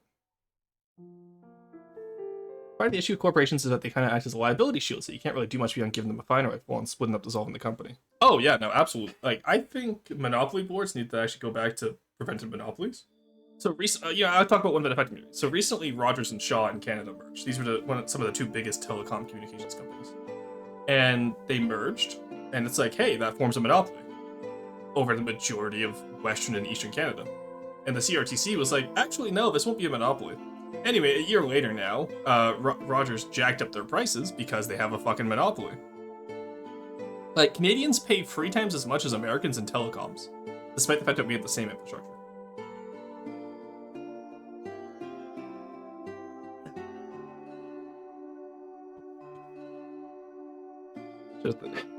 Yeah, I was gonna say that was a lot more apparent. Yeah. Gremlin, I understand your point, but that was already apparent before Gen AI. Gen AI is just the next big fad that when it's like the .com bubble.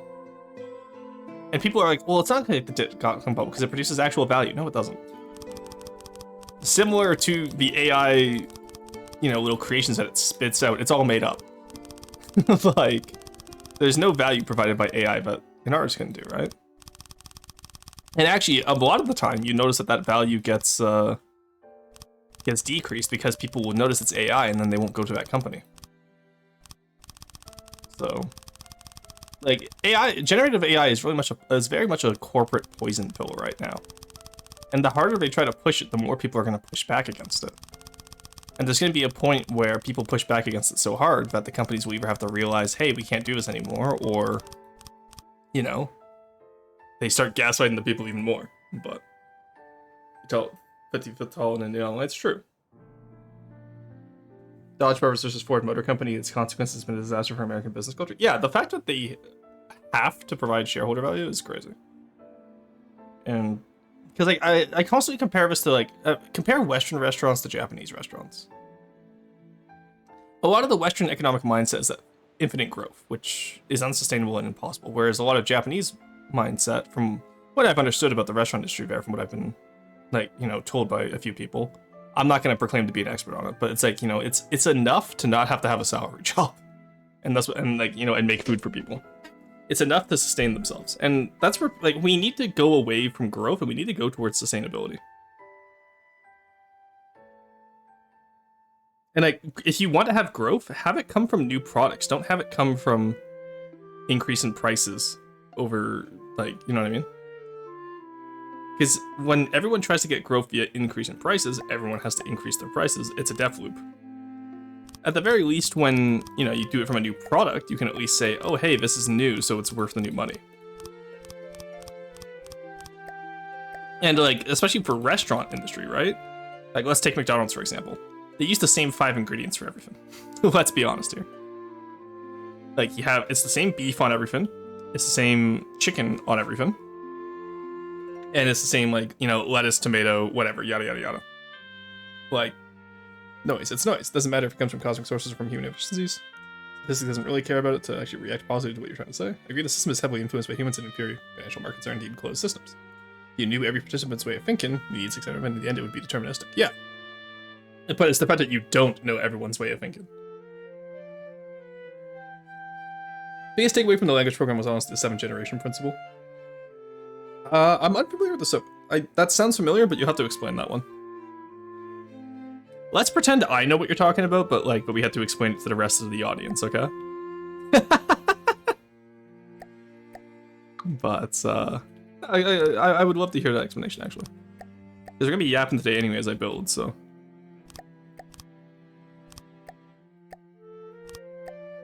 Yeah, and Elbor, it's also possible that maybe I just don't understand enough about finances to really appreciate what you're trying to say. But I can only approach it as a layman, right? Because I'm not a financial guy.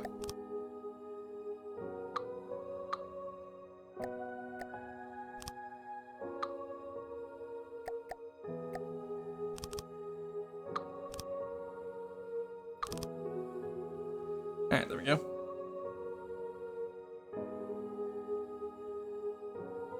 Infinite growth mindset when the finite universe doesn't provide a tree that grows money. Of course. It's not even about having to provide shareholder value. The reason Ford got sued is they were trying to attract more workers by offering higher wages, and Dodge didn't want the competition. The lawsuit created a precedent that forces companies to seek short-term profit over long-term. Their shareholders too. Yeah, absolutely. Corporate greed while building the floating manor is kind of funny. Yeah, but see, the thing is, I'm not a corporation. So Onyx Watch, I guess, does count as a corporation, but I'm an individual with a floating manor. And unlike the majority of my builds, this one is cruelty and exploitation free. Because it's mostly me doing all the building. There's no quarries have been harmed in the making of this ship, guys, okay? At least yet. I'll remove that disclaimer once Corey gets harmed in the making of the ship. But for now, he's safe. The funny Rockman is still working on the SS Lagmeister. Well, it's Onyx Watch, it's not Steel Striders. Bourgeoisie Easton talking about corporate greed is funny. I don't know, I feel like the whole, champagne socialist idea is a little bit overdone at this point, because people are like, oh, he's a champagne socialist. Sure. But, like, you kind of want to have people with the money helping your cause. Because let's be honest, if you don't have the money, it's not going to go anywhere. People go like, oh yeah, we'll unite the workers. Okay, but the workers are one paycheck away from starvation, so I don't think they're gonna skip work to come help you, right? Especially American workers, Americans are so goddamn complacent. Americans have never had to lift a finger in their lives, honestly. Like, countries actively being stolen away from you, and you're like, yep, this is fine, I didn't vote for them. Like, I'm glad you didn't vote for them, now fucking solve it. But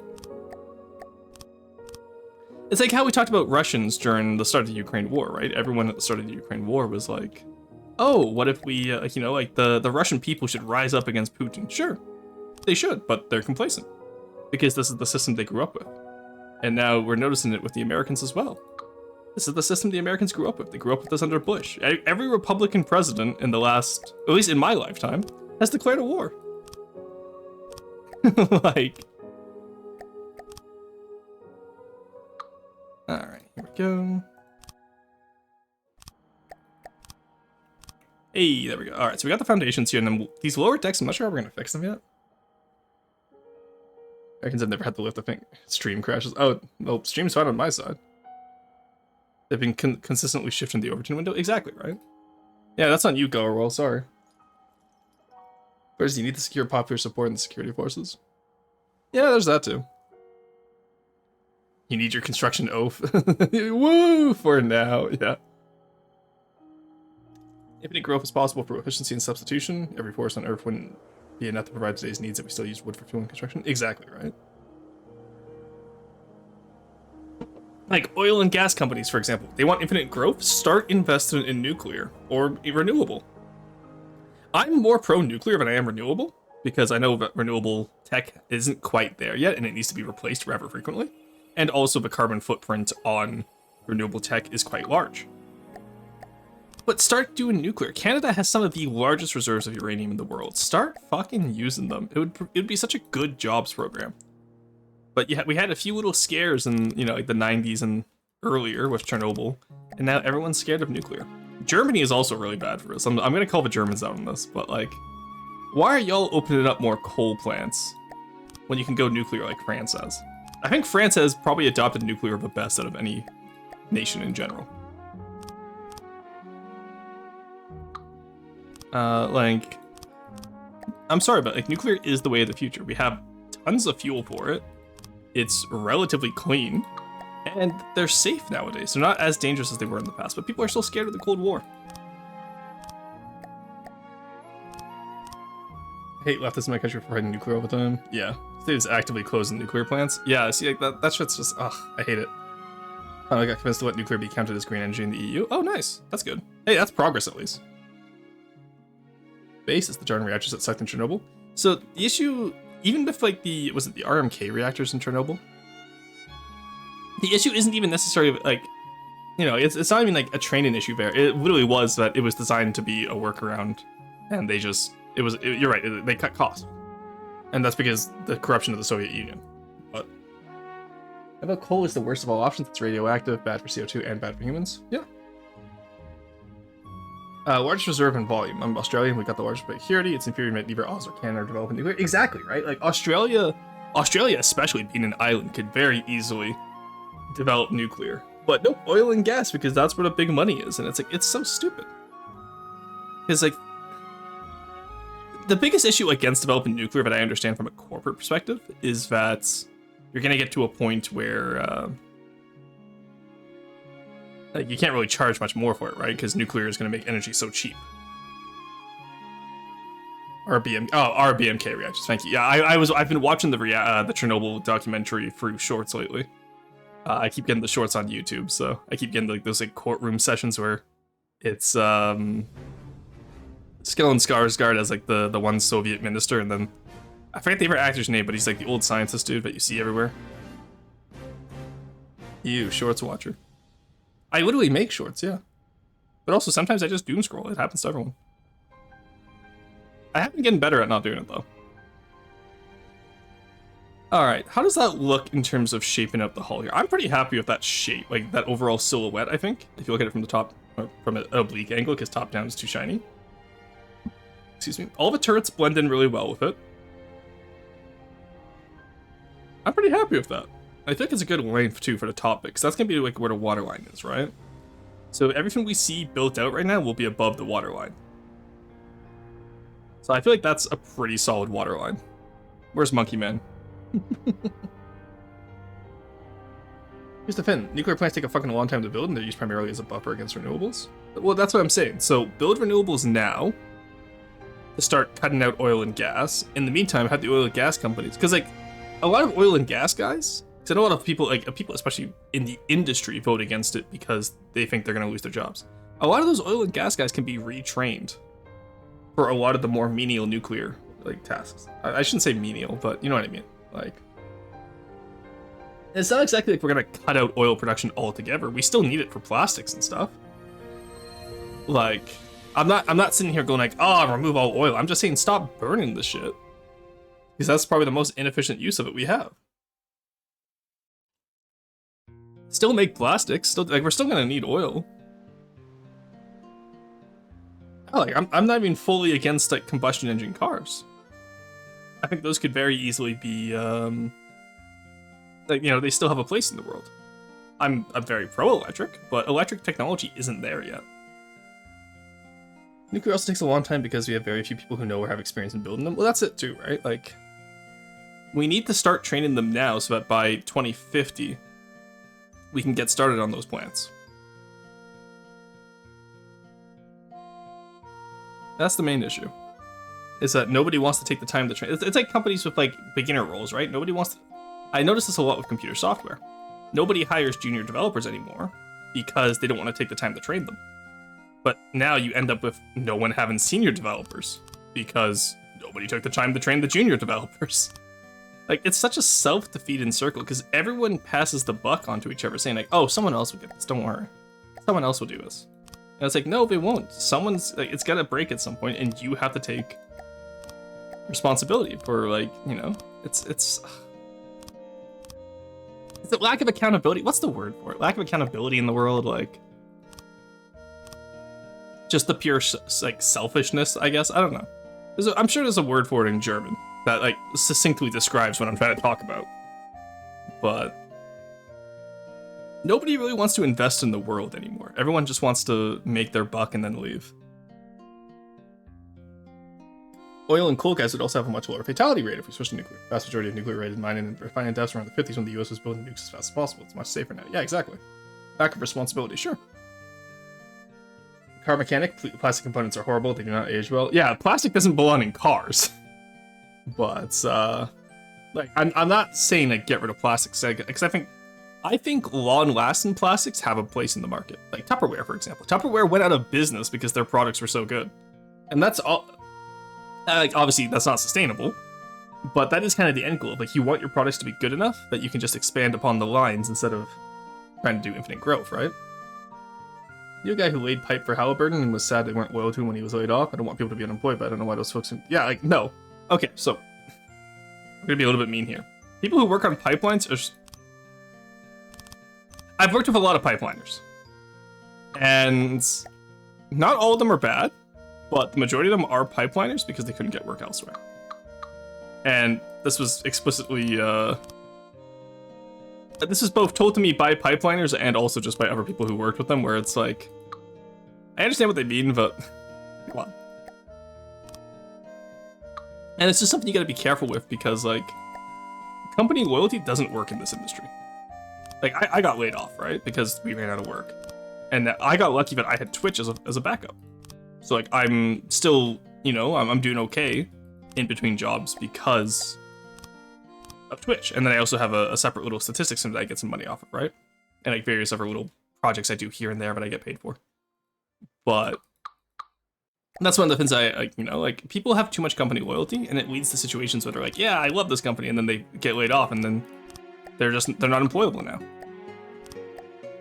And like, there's a lot of stereotypes against pipeliners, which I'm not going to perpetuate here because I think that's unfair.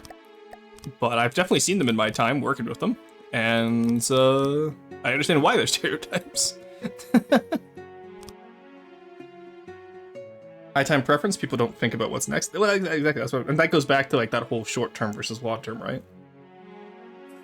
Like there is no long term thinking in the Western world since at least the 2000s.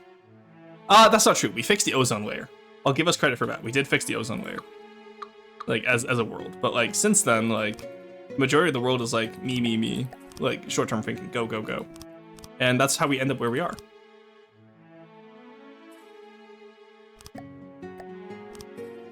And, you know, like, I'm not going to change the world by teaching people archaeology. But as long as I can change a few people's minds, then I'm happy, I feel, you know? And that's what I've always said, like, doing archaeology, especially when I get to teach in-person classes.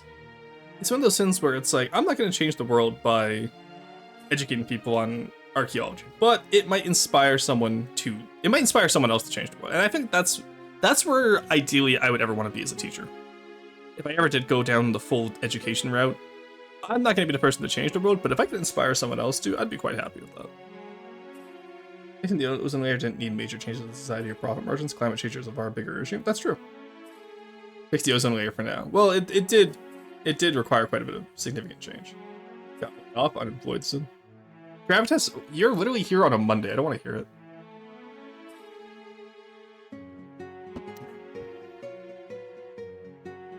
People are scared of nuclear because they think safety gear hasn't gotten better since Chernobyl. Yeah, exactly, right? Like, that's one thing I'm happy with Canada is we had the CANDU reactors, obviously, that we were shipping out to other places, but not using here for some reason.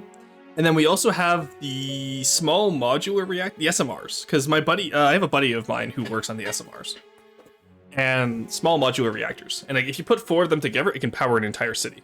And they're starting to ship them out. They're just doing testing phase right now, but their idea is that they want to ship them out to the territories, where you have those small towns that like have to fly in all their materials because you can't really truck it in because there's no roads up there. And they're going to be powering those communities with the SMRs because once you set them up, you can just kind of leave them for like 100 years at a time. Lovely Holly, if only I had a turnip patch. It literally is I'm going to put turnips in the courtyard just for you, okay, Neko? There's going to be a courtyard where you can put turnips. Our Green Party wants to get rid of nuclear. Yeah, that seems to be European, I assume, Gremlin. Because I know, like, Green parties in Canada, at least, are a little bit more pro-nuclear. Like, they're not full pro-nuclear, but they're a little bit more pro-nuclear than otherwise. I'm gonna head off. All right, have a good one. Good.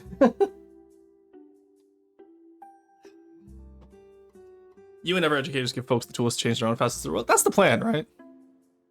Like, end of the day, I'd be happy. And even if I don't inspire anyone to fix the world, you know, at least I've contributed. That's a big part I've been thinking about lately. You know, I'm getting up there in age. I'm almost 26. Like, what's gonna be my legacy in the world, right? Like, it's already wild to me just how many people's lives I've affected just by streaming within the last 2 years. But I don't know, that's always like such an immaterial thing to me because it's online, right? So, hello, Mr. Torsion. Hello, Spidacy. Spidacy, look, we've gotten more of the haul done since last night. We have added, how many blocks have we added this stream, chat? We have added 4,000 blocks this stream so far. We started off at 7,000, we're at 11,000 now. And all we did was just add in the exterior hull plate, and we don't even have this one armored yet. Boat building rock eating VTuber, true. Better radiation fact, coal power plants put out more radiation a year than nuclear plants do their entire lifetime. I believe that. Oldston, so true. Yep, Swedish. Yeah, so the Swedish Green Party would be brought a tea, and I saw someone mention Ford. It's been city economics would affect the high wages had overall from multiple aspects. Do you care to elaborate on that? I'm curious.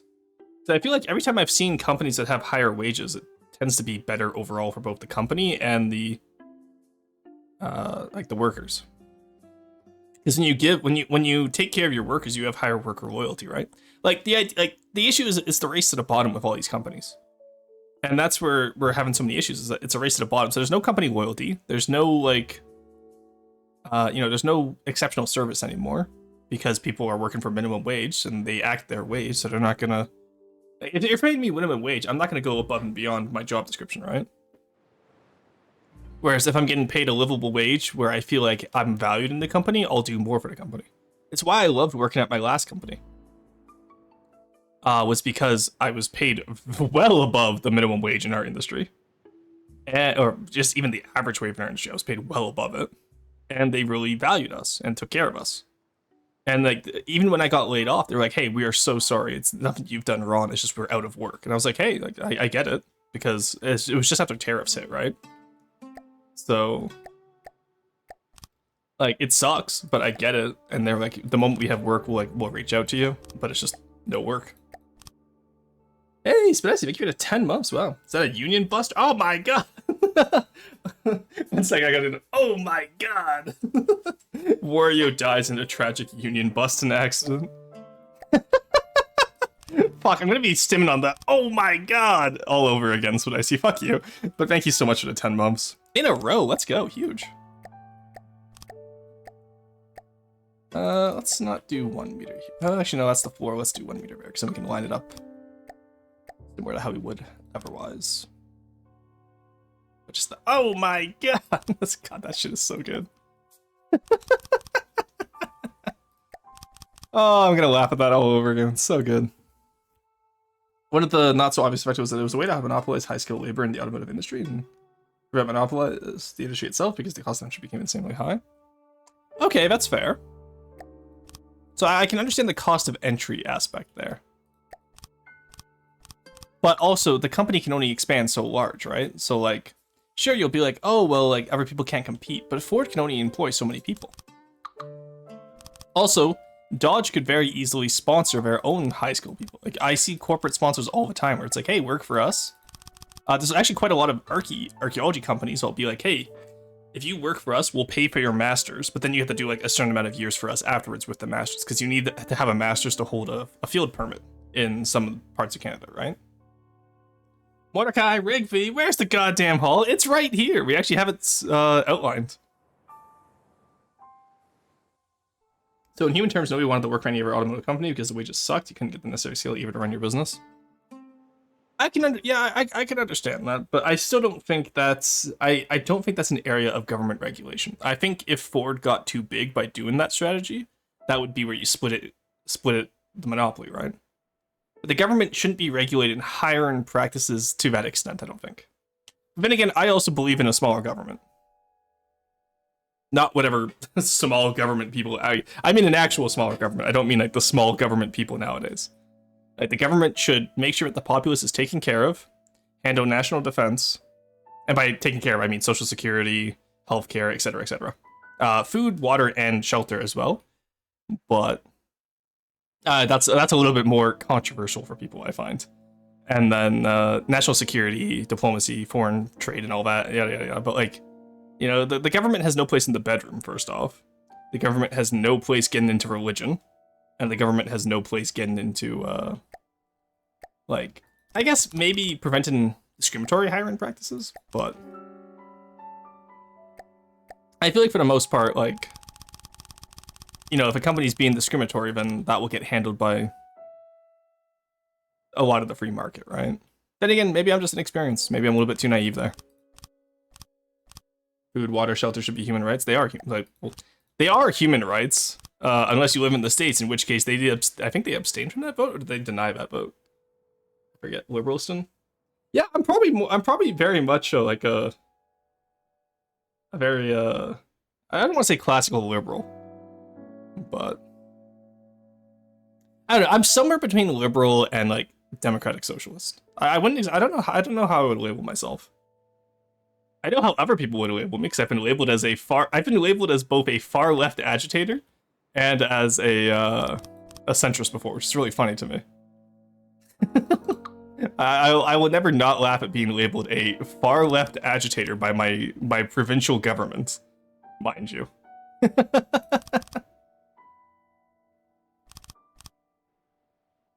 Bisexual political leading. I don't know, I very much support common sense policies. But people do not have common sense nowadays, and that causes issues. I don't need the interior here because it's going to be covered up by the wall. Whew. I don't even really need the interior over here where it's not covered up by the wall.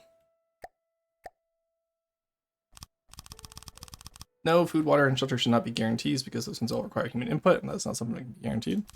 Well, that's why I'm saying I think the government should step in and guarantee those. So, like, it's either you need to provide all of those, or you need to provide, like, universal basic income. Because we're reaching that point in the world where corporations can no longer be trusted to hand out jobs, and regulations prevent a lot of people from, like, think of all the permits you need to start a business, right? So you either need to make it easier to start a business, or you need to make it, you need to like regulate AI to prevent automation. Because sure, automation leads to more efficiency. Yeah, I can agree with that. But automation also leads to less jobs, and especially with a growing population. Because keep in mind that governments are both, corporations are encouraging automation, and governments are encouraging population growth in order to sustain the GDP, right? But the issue there is that you can't have both. You can't have automation and population growth. Because you're going to very quickly run into the issue of no jobs. And what do people do when they have no jobs and none of their basic needs? They become French rather quickly.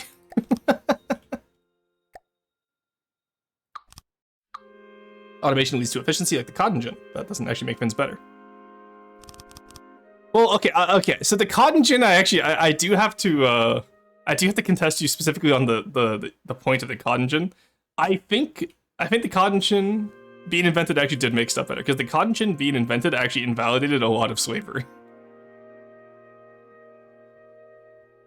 Because because the cotton gin reduced the amount of labor needed for cotton so significantly that slavery was becoming unprofitable. So I understand your point completely, Araya. I just think the cotton gin was probably the worst example you could have used. Because that one, that one was, I was alright with that being automated. That water treatment plants require that much human touch and eye for detail.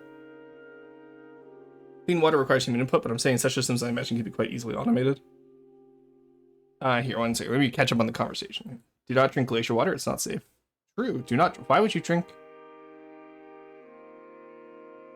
food and water, sure, but water, seriously? Oh yeah, no, water. Oh my god, no, water treatment needs so much human input. I had to catch up on the list there. No, it reduced the labor to produce cotton, which made slavery massively more profitable. Was it the... Okay, well no, because the cotton gin processed the cotton.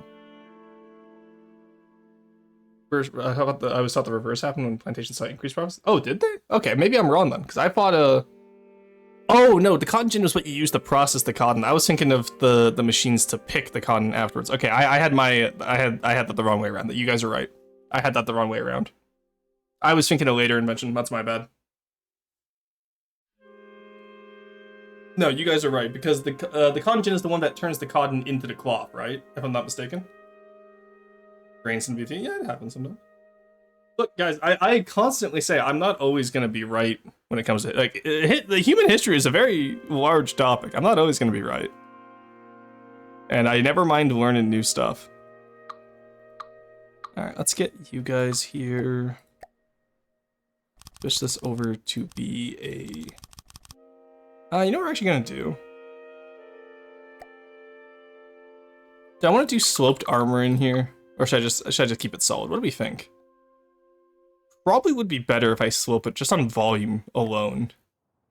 But Workstone is always raw and foundation true. Because I'm thinking like these free wide walls, I could definitely have like some sloping on the inside. I just don't know if it'd be effective at this point. And how would I want to slope it? We're going bankrupt. That actually looks kind of peak. For which part? The Rorson is always raw on foundation? That looks peak to you? Or as we're building up the castle? Fuck you mean my message mail? Yeah, sorry, you can't type Rorson is always raw, and it's just you can't type obvious misinformation into chat, Monkey Man. That's how it works. You had a knee-jerk impulse to put so many asterisks after the word slavery and profitable are used in the same sentence. Yeah, because like I know by the time of the American Civil War, slavery was like it was still profitable. Don't get me wrong, but it was becoming less profitable over time. No, actual suppression of distance. Monkey Man is always right though. Ah, sorry, I Twitch Automod caught that one. Monkey Man, I'm sorry, I can't let that one go through. Russian is never wrong. Believers swimming in success. We gotta maintain the cult somehow, Gravitas. You guys wanted a cult, so now that I maintain it now, you have a problem with the cult. I see how it is. Oh my god, what a silly little time.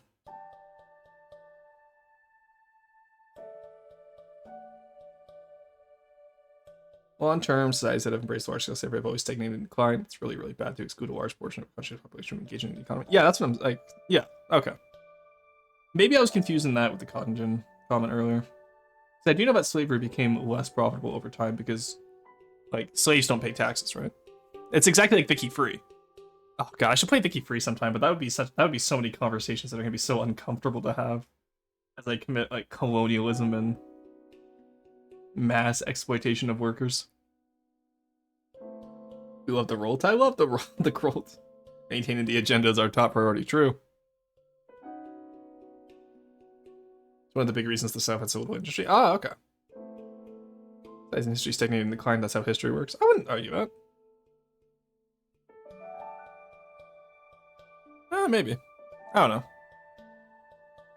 I feel like it always gets to a point where like, you have a small society that becomes great, and then the people in that society become so complacent that their like their greatness slips away because of their complacency.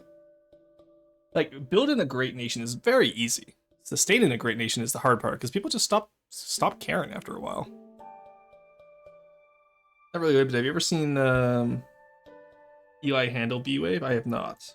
Counterpoint: music and Vicky Free is comfy. Just don't read the pop-ups. Me playing Vicky Free as I commit horrendous colonialism. Guys, don't read. Just listen to the vibes, okay? The vibes are immaculate right now. Do you want to listen to Vicky Free music right now, actually? I remember when we used to do EU5 music, but I've gotten not bored of the EU5 music. It's just awfully repetitive because of the way their algorithm, not algorithm, what would the word be? EU5 has it set up so like depending on what the music changes depending on what you're doing, but it's not set up the best way, to put it nicely. Versailles agenda must remain our top priority. The slander is so bad I could die. The slander is so good I could die. Man's agenda will never die. But no, it's a channel on YouTube. Yeah, no, I have not heard of Eli Handel. What does he do? I'm curious. Right, sorry, I'm fidgeting with my little fidget rock right now. I should probably get back to building. What do I want to work on next on this? Do I want to get the foundations done today?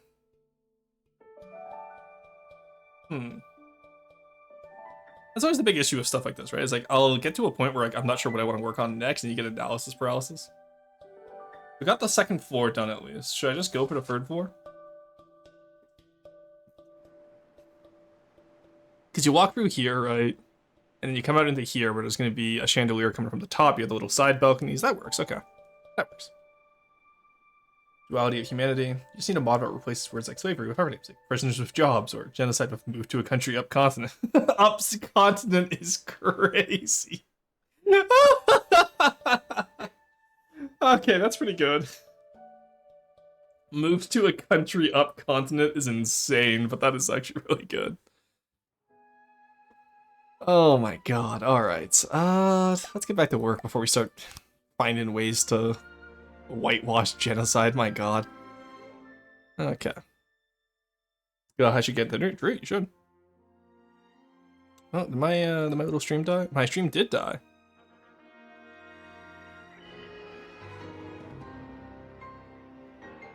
Alright, you know what we're gonna do? We're gonna go back to just chatting real quick. Because that should help it, because it's always there's a Wi-Fi issue when this happens.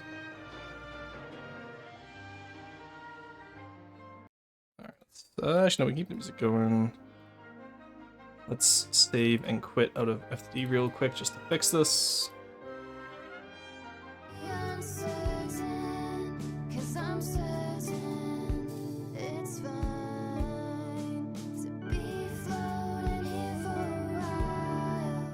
Alright, there we go. Stream should be back.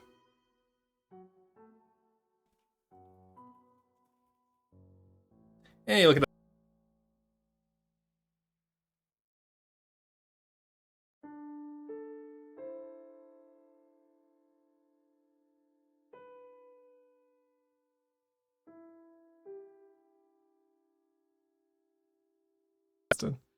But all right. Well, AI will create more jobs in the end, and why it's a corporate wishful thinking about they'll need less workers. Think of Microsoft Excel. Oh, maybe, I don't know. Right now, though, the corporation, like, even if AI did make more jobs, the issue is that corporations right now are specifically cutting jobs, which again is that short-term goal, right? Like, I think AI, if implemented well, probably could have been very useful, but the issue is that they poisoned it because they implemented it so poorly at first. I've talked about this before, where, like, you know, AIs could really help, like, actual AIs, not like LLMs, but like actual AIs could really help. Mike died, it's back. No, the entire stream died there for a second. That's why I was doing that. Yeah, all right. It seems like we're back now, so I can continue building. We only got about 30 minutes, and then I'm gonna probably stop for today. I'm not gonna go over. Maybe we'll see what we feel like doing. Maybe I will go a little bit over time as a treat. But all right, we have fixed it. So let's move me back over here. Actually, let's just go right into roasts. I think I've built enough. I added an extra 4K blocks. I think that's enough. No. Okay. We'll go right into roasts. We just have the ads anyway, so it's a good time to do it now. We can go from there. Ooh, Terra Invicta 1.0 came out. Neat.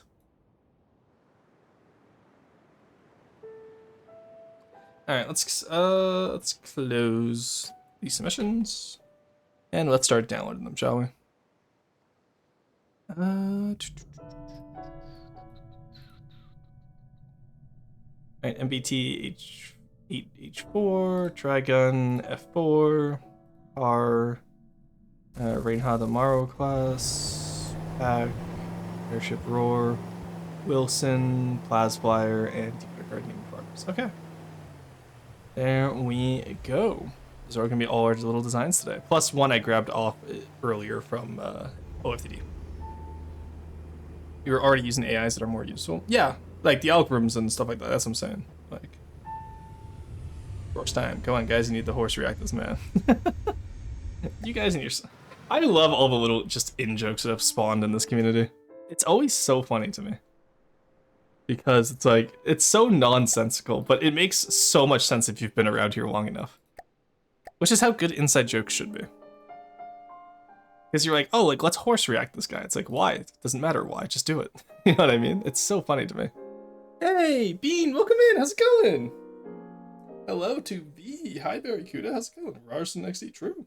Welcome in, Bean. Hey, Bean. I didn't even know you were streaming today. I thought you were taking the holidays off. Oh, it's good to see you, Bo. Welcome back to streaming and welcome into the community. What were you guys up to today? I'm curious. Let me know what y'all were up to today. Hello, Raiders. I love those emotes, Bean. They're so good. How's it going, B? How was your holidays? I didn't get a chance to yap with you over the holidays because I've been so busy. And I also just kind of took like a week off from the internet. I just played Elden Ring for like a week straight. Didn't do much else. Okay, oh, Gremlin, you can't proselytize to the new people, okay? You gotta wait. Just wait a little bit at least. I was in Belgium today. It snowed in Netherlands and absolutely broke the country. That makes sense. Oh, I should go laugh at Potat for that. Like, you got snow, point and laugh emoji. Hello, future members of the Rolled. Oh no. Like, they don't have to be future members of the Rolled. They could just be, you know, neat little lurkers or viewers. Anyway, for those of you guys who don't know me coming in from Beans Raid, I am Rorson BT. I'm an Archaeologist Vtuber, real-life archaeologist, and we are playing From the Depths, which is a game I helped design. We just did my own build for the last 2 hours, and now I'm going to be participating in reviewing player or community builds. I just tapped my microphone, so my microphone probably just died there. Oh, no, we're good. Okay. But, no! Bean Raid, hello, Finn. How's it going? And aside from that, we have been talking quite a bit of economic theory today as just a chat-in session, so by all means, go get food, water, and rest as you need. I know Bean likes to stream for quite some time. Vacation was great. I got so tanned. What? You can't be tanned. You're German. Sounds like such a good time. Hell yeah. Oh, glad you enjoyed. Oh yeah, because you went to the Canaries, right? The Canary Islands, like Tenerife or whatever it was. Was it Ibiza or Tenerife? Either way. Oh, no, it was Tenerife, because I remember I said, oh, cool, like, that's part of Africa. And you're like, no, it's part of Spain. I was like, yes, but it's part of Spanish Africa. I remember this conversation. Why are we hating on snow, the fuck? Oh, no, I love snow. Snow is awesome, but it does cancel out a lot of the Dutch. This is literally 1980 roar, true. Weight of Russians shall crush you, huh? Okay, thank you for specifying that, but also... Yeah, no, we do have Rule 5 here, so unfortunately you're not allowed to hit on people in chat. False the Versailles events. Oh my god, guys. That's the one thing I'm actually scared about, is like, if I ever get a large enough... I would never want to be viewed as infallible. Infallible? I think it's infallible. Because it's one of those things where it's like, too many people put content creators, or just other people in general, on a pedestal. Oh, that's the other thing we talked about earlier. You guys, V and B, you guys actually did miss a very in-depth conversation about my former love life. We were talking about relationships and all that at the start of stream today. Roar is very fallible. Florsten on the other hand. True, Florsten unfallible. Put Florsten on the pedestal. Don't put me on a pedestal. I'll have to watch the VOD. It was mostly just me talking about, I'm not going to use names, but there's someone that we went to school with, that I had like a on-off relationship with, that I lost contact with, and I got back into contact with her recently last year. And not only is she a larger Twitch streamer than me, but she's also still doing really well, and it was good to reconnect. Wait, I think I might know. I don't think you do know. I don't know. Maybe you do know them. Wait, really? Yeah, no, it's wild. Send me the details. I'll send you the details later. Don't worry. But where else am I supposed to wipe someone up if not Twitch chat? I was gonna say OFTD, but I realized that I moderate there, and I don't want to have to moderate that, so don't do OFTD. Long story short, Russian fumbled a Brazilian baddie. I didn't fumble her. It just wasn't meant to be, and that's okay. But what we had was special, Rory. It wasn't. I literally just talked about this earlier, where it's if people don't discuss the framework of the relationship, I don't view it as exclusive. Unless I am told something is exclusive, I assume it's not. That's how you get hurt, because I've had it before where I assumed something was exclusive and it wasn't. It was like, oh, okay, that sucks. So I'm very pro communication. I have a message from the field. I am infallible. I need to set Forsen back up sometime. He's been muted for too long. Roar's the VT situation is crazy. Can you imagine, like, it's like, oh, what drama did this VTuber get into this week? He fumbled a Brazilian baddie. That's not really drama, guys. That's not really a situation. He got silenced. Well, it's just because look, if he wasn't gonna work, I wasn't gonna scam people out of rocks. Make it a care package and the hydrate. Yeah. I'm gonna make a YouTube video called Roasting Situation is Crazy. Alright, Connie, enjoy your lurk. Have a good one. Are sarcasm remarks not a fin anymore? Oh, did you slash S? Oh, yeah, I know you slashed S. I was playing into the bit. I had forgotten what you said there for a second. That's a situation, to be honest. Is that a situation? Wait, the Forsten situation is crazy? Situationship, GG. Yeah, situationship, yeah. This is one of those things, right, where it's like, and again, that's just discuss with your partners what you expect from the relationship, right? Because if you just want something casual, make that known early on so that the other person can mentally prepare, and vice versa. If you want something long-term, make it known.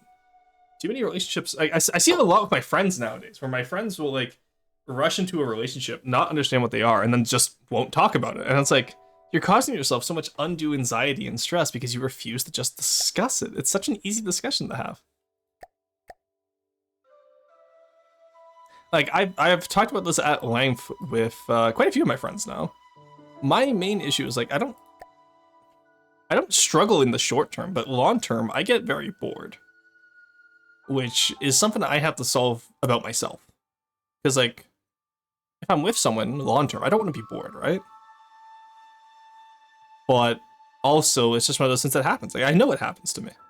Like, I tried a long-term connection recently.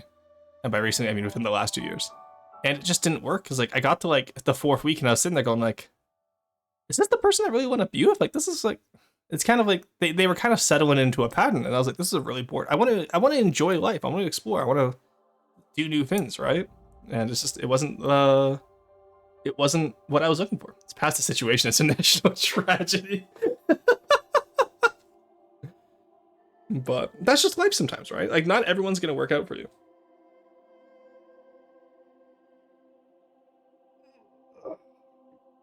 Gotta stretch. Oh god, I gotta stretch. Oh, my shoulder blades are like really tight today. There we go. All right, let's see what you guys brought in for the roast today. 40 centimeter pack. Ooh, okay. That is much longer than 40 centimeters, I feel. But it looks balanced, so I can't complain too much. It's not bad. It's honestly not a bad looking open little fin. Okay, but the only thing I'm upset about here is that the shells aren't being thrown out the back. They're just leaving the shells on the ground. Like, would you not trip over those when you're moving? Like, look, there's so many tripping hazards in there. This is not an OSHA-safe workplace. You got the little machine gun, though. You got the main gun. That's all pretty good. Why are they both trying to load a shell at once is my question.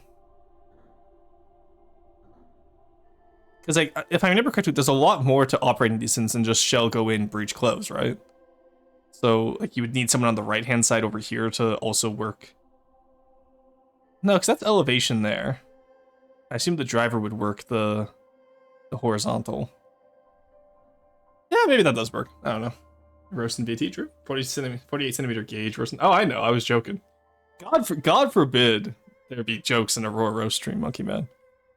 I understand, like, you know, the British don't do much humor lately, but God forbid.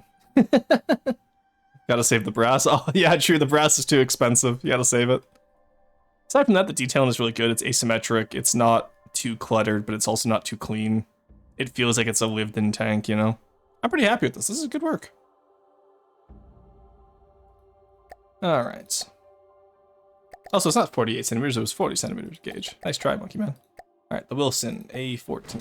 Jesus Christ. Okay, what is this little critter? Ew. Okay, this looks like a Mars rover that had, like, a Cold War ship turret put on it. What the fuck is this, Cringe? Cringe, what the fuck is this? What the fuck-ass shit is this? Also, why is the turret painted separately? The turret is painted in Sector 7 colors, but the hull is painted in Fleet colors. What the fuck happened here? Did this? Cringe, what the fuck happened here? You literally just finished talking about talking to him is literally true. Fuck you, humor is the one that this god-forbidden island has. Plus, they have varying levels of breach automation. Oh, okay. Roar's healthy communication and relationships confirmed. I wouldn't go that far. I still have my issues. I'm not going to stand up here and say that I'm an expert on relationships. I've had 2 that both flopped horrendously. So, one was my fault, one was a mutual effort. So, it's like 2 vehicles that got stopped together. Yeah, like this turret does not match this hull. The turret is wider than the hull. Or, sorry, it's the same. It's a little bit wider than the hull. Yeah, it just, no, this doesn't work. This looks like you put a ship turret on an APC. Or what are those, like, you know the troop crawler from China's faction in Command and Conquer General 0 Hour? Like that style of vehicle where it's like the little, I think that is an APC, isn't it? Or at least it's some type of IFV or APC. But like those elongated, like Soviet style troop transports. And like, it's just, I think the hull looks great. It just doesn't match the rest of Sector 7 is my main issue, I think. Won't judge because I'm shit at building landcraft. That's fine. Alright, airship roar. Why'd you name it airship after me? Okay, I see, this is pretty solid. I quite like this. So, turret looks good. Oh yeah, it's the little Falkenheim style with the piston planes. You know what, putting the planes on pistons is actually a great idea. Except this one forgot the fire. The only thing I would change is I'd probably put like a little circle here to showcase that the pole doesn't just get clamped, but maybe the turret was too tall. Where's the opposite of overcompensating? Under. Holy fuck, that's... And aside from that, honestly, no, I really like this. This is good. This is drivers, right? I'm gonna say? Yeah, this is drivers. This is really well done, driver. I like this. The plane system is really cool. I'll probably steal that for Falkenheim. The only thing I will say is having this gun overhang the Hainer is a little bit problematic. only because like if the plane tries to land with it hits the gun, right? And then everything else though, I'm pretty happy with. I think this is really well done. I just want to see a little bit more detail up top. But like aside from that, it looks pretty solid, especially back here too. This is good. And then I really like the way you did the tail. These azipods could use some work, I think. Now that I'm looking at them a little bit closer. Oh god, they're off center. Oh no. McMahon is always right. Stocks are up, so right. God, the ego on this guy, right, Wally? Can you believe it? Literally a monkey. Get one on the ship on purpose. Okay. Hey, Grumpy, welcome in. I love that. I'm literally a monkey as a response. You know what? That's so true. They're so up, it's starting to seem like hyperinflation. They may tank soon. How much if you keep it up? Hello, Grumpy. How's it going? It's too late. He's up to any of his own fumes. Yeah. Look, I'm just saying, Monkey Man is the combustion engine car, and OFDD is the garage. That's all I'm gonna say. All right. Jesus Christ! I think that's the worst one I've alluded to in this channel so far. Jesus Christ. No, I quite like that. This is really cool, driver. I think you've done a good job. Yeah, no, that's a fun little design. I like that. Smells like freshly welded truss. So have you ever thought deeply about one very specific little thing that most people would think of as unimportant? I'm thinking of how choosing what guns to have in a game contributes to the game's aesthetic. I've thinking about why Half-Life 2 has the MP7 but not, say, AKs. Yeah, I literally design Deepwater Guard. The majority of my days are spent on thinking about little things that nobody will notice. Like, I put broken glass shards in a cockpit of a plane. I don't think anyone's noticed it, unless I call it out first. I guess what I could add on top. Oh, what could I add on top? Probably just a little bit of superstructure, honestly. Or if you want to keep it more like a realistic blimp, then honestly, I wouldn't worry about it. But if you're gonna have the guns up there, you might as well add a little bit of superstructure. Monkey business has gone smoothly. I like this music. Yeah, it's Zelda music. I'm taking a break from the Claire Obscure music. Balloons are getting popped. All right, Deepwater Guard name in progress. Let's see what you got for us. Alrighty. Okay, so yeah, you've done a lot better. I remember this because this was the casemated one. You've done a lot better on removing the metal from up here. And do you see how, like, haven't... Okay, so I would keep the metal... I feel bad because I told him to remove this metal. Keep the metal coming along this band here, going... Oh, you did. Okay, never mind. Oh, okay, it's just hard to see. No, that works. I won't complain about that. That's not bad. Then over here, yeah, this looks a lot better than it did before. Now, if you wanted to be fancy, you could have from this area forward. Let me get my pink wedge of pointing. Deploy pink wedge of point. You could have from this block forward all be metal on the outside here. Keep the wood deck up here, but this down here can be metal because a lot of Pathos style ships do that, where they have the entire front segment. So this is why you segment it out like this. If you have the entire front segment as metal, that's okay. And then, honestly, rest of it's fine. Turrets are okay. Just make sure that you either paint the oblique trim or deco hide it as metal, please. And then... Yeah, honestly, I don't really see any other issues with this. This is really well done. I think this is Sergeant... that was his browser, okay. I don't know who you are in the Discord. I don't know. I don't have the account association yet, but... No, this is well done. This is pretty good, browser. Ooh, from Breath of the Wild? No wonder, it sounds familiar. Yeah, it's from all the games. So like, there's some Ocarina of Time music in here. There's a lot of Wind Waker, a lot of Breath of the Wild. Deepwater Guard, Ironclad. Hey, look, Ironclads are cool. The reason is because when you think about it, the MP7 works aesthetically with both the Combine and Rebels, but the AK, which second come from the game, only works aesthetically with Rebels. Yeah, that makes sense. Hey, Saab, how's it going? Weldon isn't real. It's all conspiracy brought on by Big Molten Bath. True. It's brought on by Big Solder. Weldon is just premium soldering. Time isn't real. It's a scam made up by Ben, also known as Big Clock, made up to sell more clocks and watches. I can't believe Ben has a big clock. That's crazy. Could you imagine if I had like the the misslip of saying that word? That'd been hilarious. Have a good one, Elbor. It's good seeing you. Pretty good. Just got back from a run. Hell yeah. Some small mass stuff and smokestack detail in your golden. 4 a.m. runs 8 anabolic guys. Get it? Like big fan. Yeah, no, I got it, Gremlin. Change the nickname, but yes, I'm the nep. Okay, fair. You don't have to change the nickname. No worries. I was just wondering Yeah, because no, I think this is a lot better browser than how you had it earlier. Because do you see how like the metal feels a lot more organic now? It doesn't feel as like forced as it did earlier, and there's also a lot less of it, so you really get to see the deep underground detail. Relax him. Fuck, I was like 15 minutes late. Yeah, no, Moonpaw, we already went over your design, sorry. I don't know if Moonpaw submitted today, but I want to make her freak out. Mr. Rorson, please accept mine too. Okay, fine, but only if you show up to moderate tomorrow. No, tomorrow's a Tuesday. Show up to moderate on Saturday and we have a deal. Yeah, because my mods are getting too comfy with not showing up lately.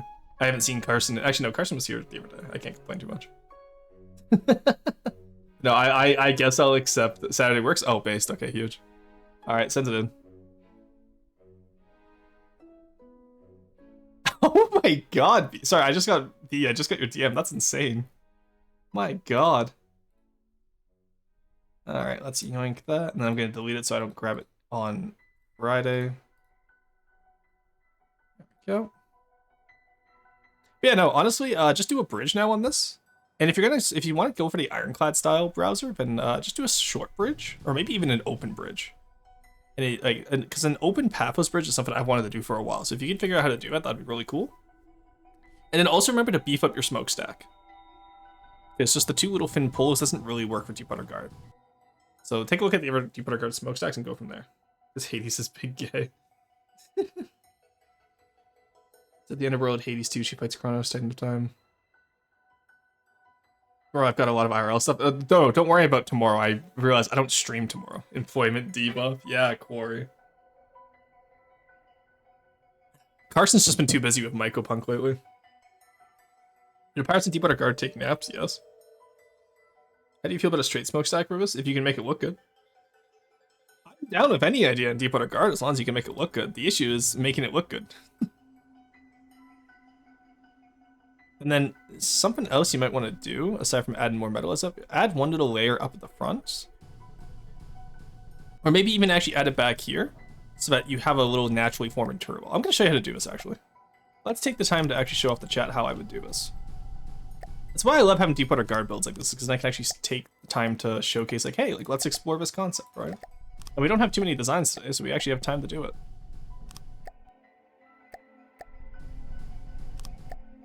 So it's just something simple like this. And then you just fill out the rest of it, right? And then your pattern is a little bit off, I find, but that's just me. Because I would probably change this to go here. To match up with whatever design you have there. Like, I would change it to be like this, so it's a little bit less messy. But also, I understand that not everyone builds Deep Underguard the same way I do. Nor should they. What else would I change? But yeah, and then you would just continue this all the way up to here. Actually, no, let's go for the entire build here. I'm gonna modify the entire thing here. So first off, we get rid of all of this because this should all be metal. So let's see how you did this here. Well, up front, because it's all metal on metal, you can match it quite nicely. There we go. Doop, doop, doop. And over here it does cause issues, doesn't it? How would... Probably here, because I think you changed it out to like this, yeah? If I would have done something like... do something like this here. There we go. Okay, so we do all that. I can probably just put this here. Grab that ever offset, put it here. This is a weird style for me, I will say, because I wouldn't build like this personally. But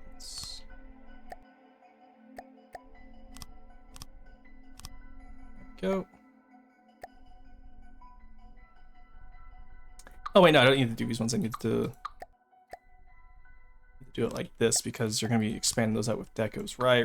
Okay, I remember how I do this now. I was gonna say, why does this feel weird? It's because it was weird. And then yeah, okay, it's such a weird... It's interesting how you've done this.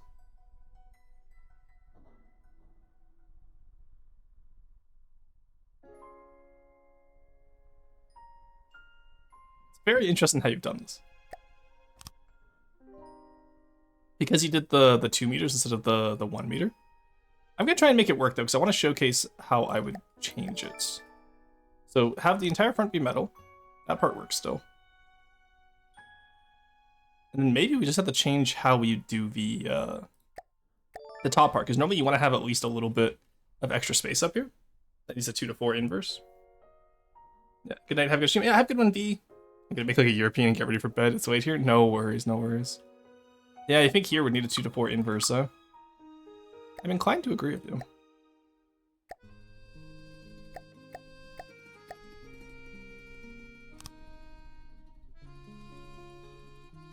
And then it's just here that's problematic. But we can deco that, no worries.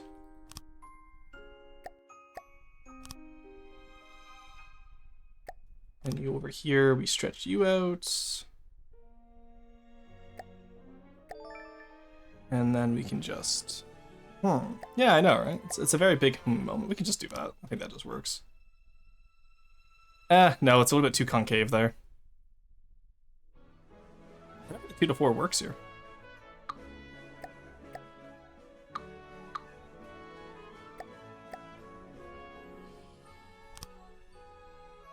That's... Why would you say that? Working so much nicer to new players? Yes.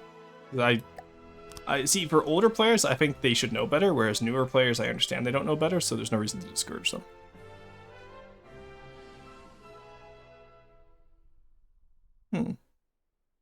Yeah, no, this is rather odd. I don't know how I would shape this here.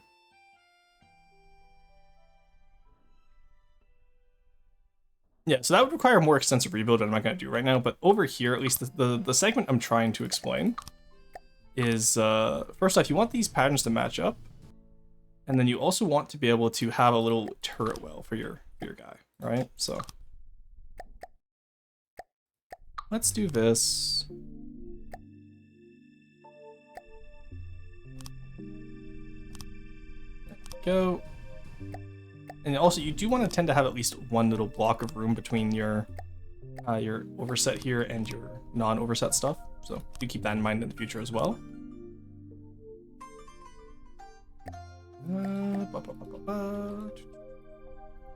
Do all this. I imagine the bow worked. It doesn't right now, but imagine it did. And then you do a double... Okay, you do a double stagger, which I do not do very often. Go. Okay, that works. And you'll be glad to know I do know how I want to build that front. Okay, huge. Yeah, because I'm not, like, it's not my build, so I'm not sure how I would go about it. So you would kind of do something like this, where you get a little bit thicker, right, at the bow. And then obviously you can fix up the front how you want. You've been canceled in art? I've been canceled in art? What does that mean? Should I be worried?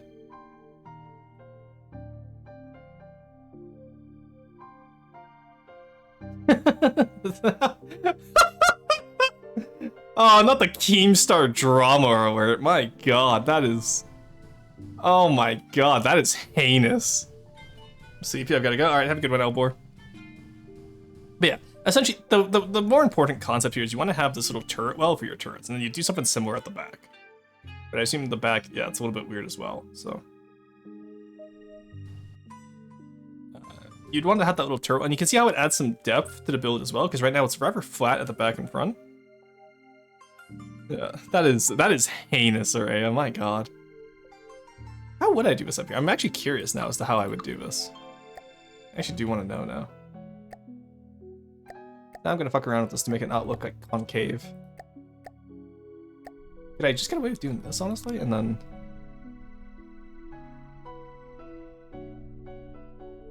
Just expand this out a way. No, because that would... Maybe I have to do half and half. Yeah, maybe. Honestly, what if you just have it offset like that, too? How would that look?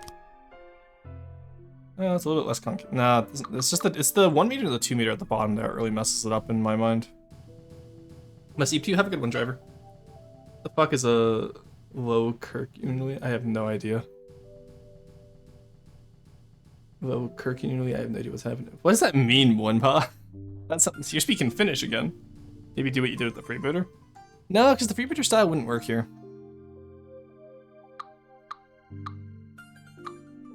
Actually, would it? Maybe. Let's try it out. Because the freebooter would do this up top, right?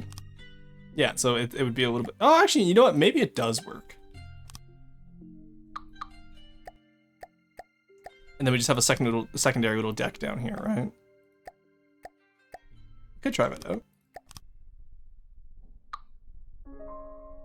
No, because then you get into issues back here as well. See, like it offsets very heavily.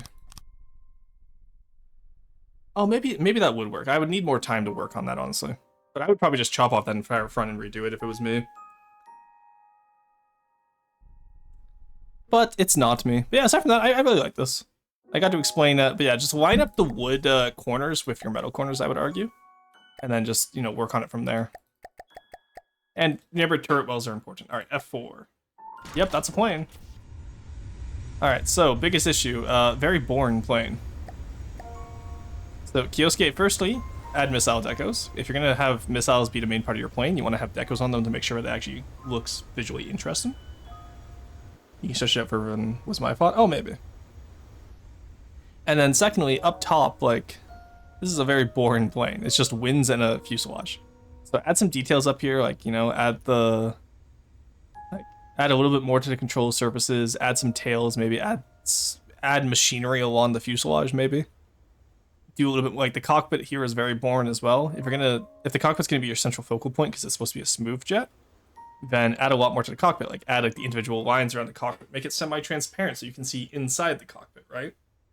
The glass is way too high output. Yeah, exactly. So keep in mind, like, if you're gonna be like small builds require focal points, because if you're gonna build small, then you can't obviously put as much detail as say like the Castawin, which has entire rooms dedicated to just non-functional decal, right? So you're gonna want to add areas where you can get stuff like that. Oh, the little pack guns are cool, but they have a small plane submit this time. Oh, nice. Hey, we're gonna give it a stretch. And the hydrate, thank you. What does the Castaway look like? It's not finished yet. Well, actually, it's not even really started yet. But, oh no, not the Castaway, sorry, I meant to say the Castawin. The Castawin is the castle I've been working on. I might just rename it to Châtelain and just keep all my Onyx Watch builds in French. Because that way I'm not as confused when speaking between the two factions.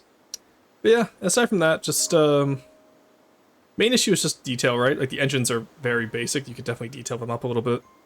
Same with the missile holsters down here. Alright, Har1. Oh, this is neat. I like this. Who built this? Is this, how would work best here? Oops, was this? This was Hamster, okay. Let's do Silver Snow colors, that'll probably work best for us, yeah. Alright, I like this quite a bit. This is good. So this has a pretty well delineated, I will say, just for me, okay, so it is alloy versus metal for the deck versus hull, and it is different colored at least, so I won't complain too much, but I normally prefer wooden decks aesthetically, just because it adds a lot of texture for free. But that's up to you. Aside from that, your VLS technically would clip with your plasma barrel, so I would either reduce the length of the plasma barrel or move the VLS up. Also, your VLS, while delineated from the deck, should also either be raised or lowered from the deck. Because theoretically, you don't want your crew just walking right past the VLS tubes. So I would delineate it a little bit better at the front there. And then aside from that, you need a little bit more at the back too. The back is going to be very empty with just this plasma turret. But composition-wise, this is pretty good. The details at the front I like. The little turret up here I really like. That's cute. It's not a bad style, Hamster. Faction doesn't do wooden decks. Yeah, that's fine then. There's a rule ban in every language but English. I do save I have that. I'm pretty sure you should be keeping the discussion in English. I think that was one of Carson's rules, which goes under rule 3 and... Oh no, there we go. Rule 4. Discussion should be kept in English for moderation purposes, because I think Linpa is my only bilingual mod. I think Corey and Carson only speak English. All right, nice. No, I like this hamster. I like this a lot. All right. MBTH. Guys, we gotta stop. We gotta start talking about naming conventions. Oh, this is cool. MD. What the hell? This is cool as hell. This feels very mech inspired with like just the massive barrel. It's very sci-fi at least. It's a good way to do a sci-fi tank for sure. Because you got some really nice deco back here. You have asymmetry though? No, it's symmetrical. I would definitely add some asymmetry to this. The turret is very good asymmetry, but add some asymmetry to the hull as well, keep in mind. A little bit too bright. Let's switch up the colors. How would it look in Curvian colors? Actually not bad. We'll keep that for now. The black and gold kind of works better here as high contrast, and then the purple in the barrel. Actually, that looks really good. But no, this is really well done, like shaping-wise. This needs a little bit of asymmetry on the hull, and I don't think I have much else to critique on. Like, this is really well done. Sector 7 if the Wonder Weapons program was funded, honestly. I do speak some German too, especially when I'm drunk. Ah, okay. But are you fluent in German is my question. Because I consider, like, you only get to add a lingual to your extra... You only get to add a number to your linguality when you become fluent. No, this is really well done, MD. Who is this on Twitch? Are they in the chat right now? Because if so, like, this is, like, be proud of this one. This is really well done. Batman love gif, yeah. Oh, me? Okay, well, yeah, Gromky. No, this is really well. Like, good job on this one. The only thing I would say is just add some asymmetry to the hull, similar to how you've done on the turret. But, do A1 and A2 count? Yeah, I'll count those. If Sector 7 build, I assume that it would probably be... Yeah, it looks even better in LH colors. No, good job on that. I really like that. I gotta steal some ideas from that sometime. I like the little Halo ideas about the tank. Class Flyer, Flagship. Ooh, okay, new T-Lad build. Pretty sure, yeah, T-Lad does these. Had to double check there. Alright, so again, the classic sci-fi... We're getting to the point with T-Lad where your builds are kind of not really... I don't know if we should submit them anymore because like, it's the same comments all the time, right? It's good paneling. I assume you're going to be detailing in here with the lights in there. It's just good sci-fi paneling, but I don't know if there's much else we can learn from this, aside from the good sci-fi paneling with the Greebwood underneath. So, I would love to see you explore different styles sometime, and just see where you'd take those, right? I love the style, don't get me wrong, but we've seen, like, a lot of ships in it now. Not bad, though. It's definitely coming along. And then I think you just need a few more panels on the underside. I know normally you don't panel the underside, but I think for a flagship, you would want some of the underside paneled. A1 does not count. B2 is fluent. Well, for which language? So, like, B2 is fluent for French. Did I miss which language we're talking about?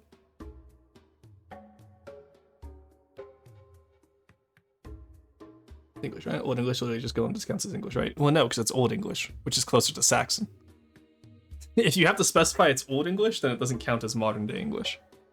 Do I really have to change the rule to include vernacular, modern day English?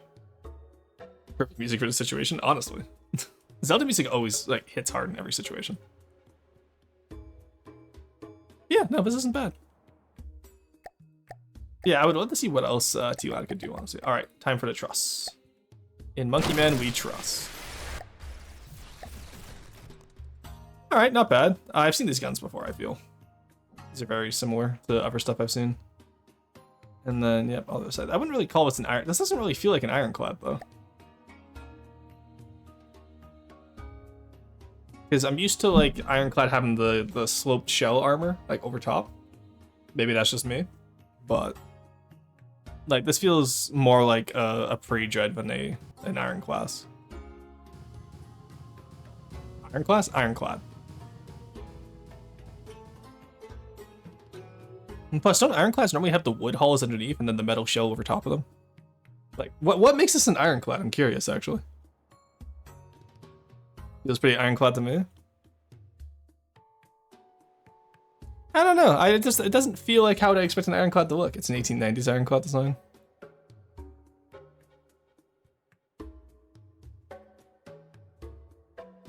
Let's take a look. Yeah, because like, I'm not saying it has to look like the Virginia or the Monitor, but like, you know, like this feels like it's closer to yeah, because I'm looking at like the French floating battery ironclads, right? That was 1854, though. That's the Gloire. Warrior. Confederate Ironclad Atlanta. Can we go further down? Is there any later time ones, maybe? 64, the Inflexible. Okay, yeah, I guess it kind of resembles the Inflexible. I don't know. I feel like this is close. I don't know. This feels closer to pre-Jet than Ironclad to me. But maybe I just don't know enough about naval history, right? I mean, if it's restricted to modern English. French, too. 1890s clad sign, French, too, yeah. But, I don't know, it's clad in iron. Well, it doesn't really look clad in iron. It's an open deck. European ironclads are like this. Fair. My last nav that you downloaded, it starts with an A, so it should have been by now. Yes, I haven't moved it to my folder. I'm just gonna drag it in afterwards.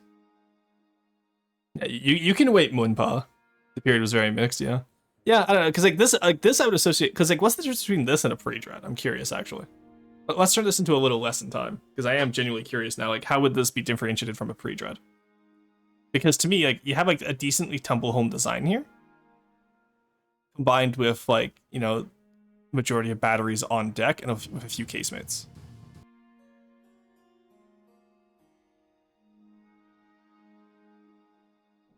Because like I would say this looks more like 1900s than 1890s, but like I was looking at the Inflexible and some of the Ever French stuff, and like yeah, sure, it looks similar to it, but I would say at that point, like, are those really ironclads, right?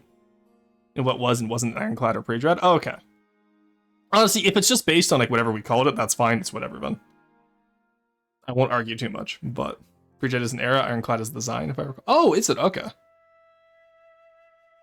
Interesting. I always assumed that like, oh yeah, because I guess ironclads are kind of a transition from sailing ships to like, you know, ships of the line and sailing ships to pre-dread era. Okay, that makes sense. I'll accept that. Yeah, it's one of those things I haven't looked much into, so I was actually genuinely curious. No, this is good, Monkey Man. Very nice, very nice. Alright, Trigun. Oh, what is this little guy? Oh, cool. Little LH guy. Very nice. Oh no, this is a pelican from Helldivers, isn't it? No, that tail makes me think not. Because the pelican in Helldivers has 2 engines on the side of the tail, not just 1 engine for the tail. This could be the tripole? So warp copter? Yeah, okay, so. Is anything going for as far back as ships the line with iron hulls? Okay. Difference isn't particularly precise. Yeah, that makes sense to me. That's why I was curious about the terminology there. Thank you, guys. They were rush-built coastal boats? Yeah. Didn't look inside the guns? You didn't ask me to. You said there was no interior on this one, so I only looked at the exterior. Not like they were calling them pre-dreads, but put a dreadnought, I guess. Oh, yeah, that's true, actually. Me going back in time. Oh, cool, a pre-dread. The fucking what? Immediately getting arrested by the British Secret Service for knowing what the dreadnought was before it was launched. What am I even subscribed for? You literally said there's no interior. I even heart reacted to the comment. So don't come at me. If you wanted an interior review, you should have said something. Oh, I love not looking at Monkey Man's builds properly. Look, Monkey Man, when I see a Monkey Man subscription 2 months in a row, then we'll look at interiors automatically, okay? But no, I actually really like this. This is going back to this design though. This is nice syrup. It's bulky enough where it feels believable, but it's also sleek enough where it feels like LH, like Corpro. I like it. I'm excited to see you finish it. All right, we have just death.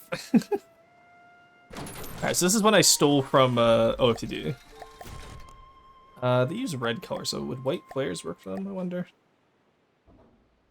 Close enough. A little bit too high contrast. That's what GT. How do we feel about GT? Oh, SD. Obviously, they used red. I can just. There we go. All right. So side guns. Yeah, that looks okay.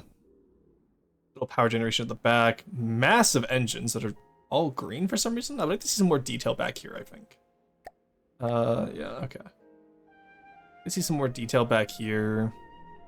Underside is okay. Hey, they actually did duct their Oh, I see how I did that. Okay, interesting.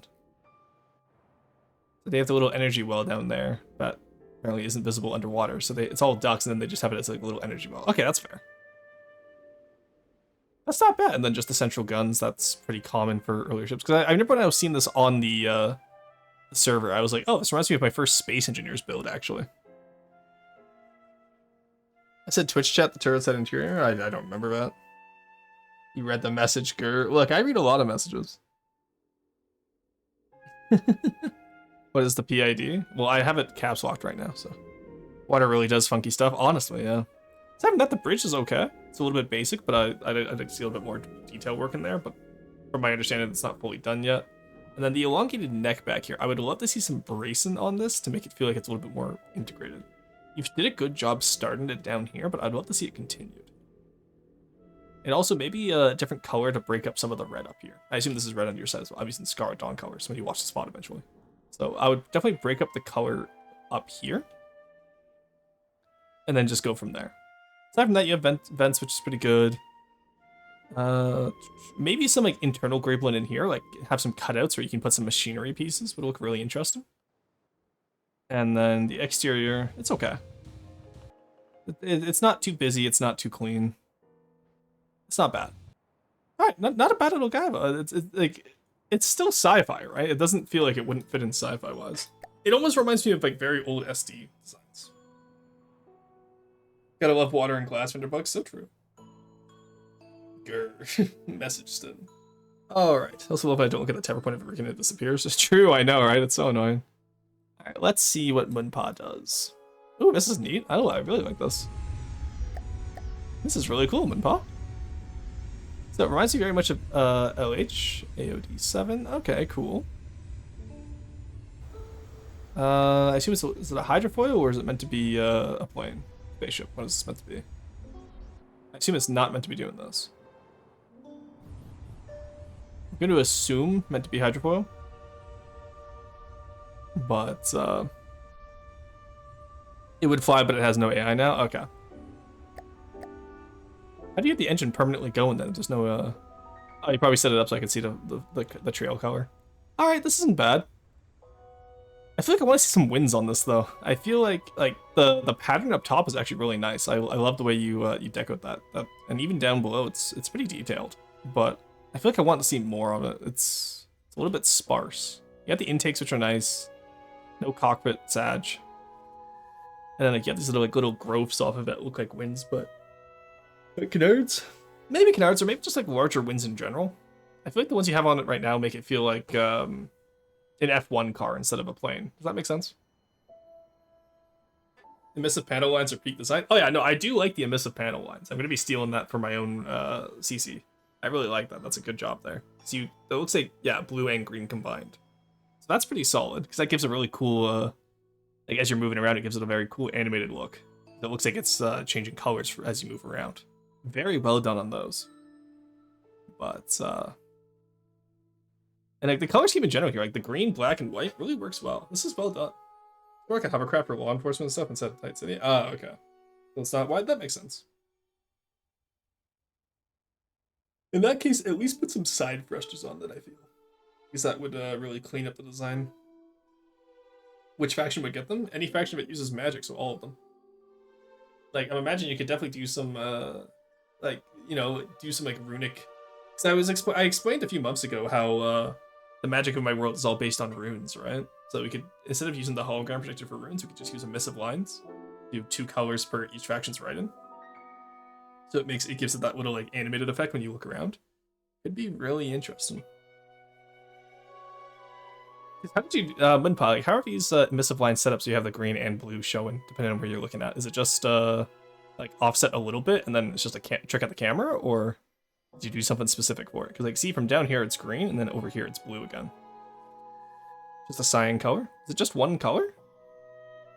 So it looks like green and cyan combined. Oh, maybe it is just a cyan color. It's just a cyan emissive. Okay, wild. I thought that was 2 emissives put together to make that like little animated blend. I guess that's just how emissives work. I don't use emissives very often, so I wasn't sure. That's cool. I like that. That's very cool. Alrighty, chat. Let's discuss this week's plan. So, gonna have the Maya video out hopefully by Wednesday at the latest. And then we will... so that'll be another history one, which will be really fun. There we go. And then what else do we want to do? Saturday will once again be train. Next Saturday will be trains. I have that set up as an event in the Discord, so we can do a game night for that. And then we're also going to be... there's going to be a video that Toady and I are doing on Thursday. So that's not going to be streamed? Oh, actually, maybe. I'll talk with Toady about that, because she was asking if I wanted to stream it, and I said I'll probably make a video of it, but we're going to be playing some of the oldest board games in the world. So think like stuff like Mancala, like the game of stuff like that, right? So that would be a lot of fun. Because she asked me if I wanted to do board games with that stuff, and I said absolutely. So I'll be doing a video on and I think she'll be working on a video. I'll release the video. I'll post both videos when they're ready. Because I think her video is going to take a little bit longer. Chess? OG chess? Maybe. But, and then aside from that, Dwarf Fortress video will be out sometime this week. I have to get it done. I don't know why I'm procrastinating. It's just one of those things where every time I go to work on it, I get distracted, or I go like, oh, I don't want to do this right now. I lost that drive, chat. I don't got that content dog in me right now. But expect the one to be members only for the first week, and then afterwards I'll switch it to I'm gonna be trying to get enough videos out so that I can have like members only for a week, and then afterwards it goes live, and then that way, like, because that's the only way I can really reward members right now, aside from access to subscribers chat on the Discord. But aside from that, I think that's all today. So let's go find someone to raid, shall we? Is there anyone else playing From the Depths right now? Probably not, it's a Monday. Yeah, it's always just me. It was me, Barry. I'm the one who plays FTD. There actually is, I'm looking at the videos, there actually is quite a few other FTD streamers lately, which is cool. And surprisingly, not Borderwise up here. What's Borderwise been up to lately? I gotta bug him sometime. But in that case... do we have any people in my... Do we have any recommendations from chat for who to raid into? Because not a lot of my friends are streaming right now. Russian VT viewers also watch Caves of Good, Kirby, and... Okay, we're not gonna watch Kirby. I'm not feeling Kirby today. Say to Princess, Look Outside. Not many good recommendations from here either, surprisingly. I don't mind meeting someone new today. You can also just raid into Argy, I guess. You gotta treat them any better than Gifties. No one is on right now. I know, right? Like, why is no one on right now? I feel like this is that the members access to sub chat really a reward? Well, hopefully. Okay, no, Munpod, don't do that. Thank you. I was gonna say, yeah, don't do that. But all right, you know what? Let's go raid into Argy. Oh, I forgot what that does. Yeah, did you? Raid Kin. Hey, sir, thank you for the 14 months. Yeah, I'm surprised like nobody's online today. It's a Monday. Where is it? Where's my Merxy Mondays? Where's my Neko Boy content? Where's my Actually, is the Merp streaming today? I saw a notification from Discord earlier. No, they're not streaming today. Damn it. They get me every time with this. Can't believe it. Alright, well, you know what? We'll go raid Kin Argy then. Aside from that, I hope you guys have all had fun. I've had a lot of fun today.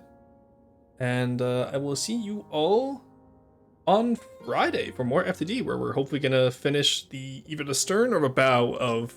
We'll probably finish the stern, because we got most of the bow done today. So we'll finish the stern of the Castellan. Like I said, I want to try and get this craft done before January is done. If I can get one craft a month this year, I'd be quite happy.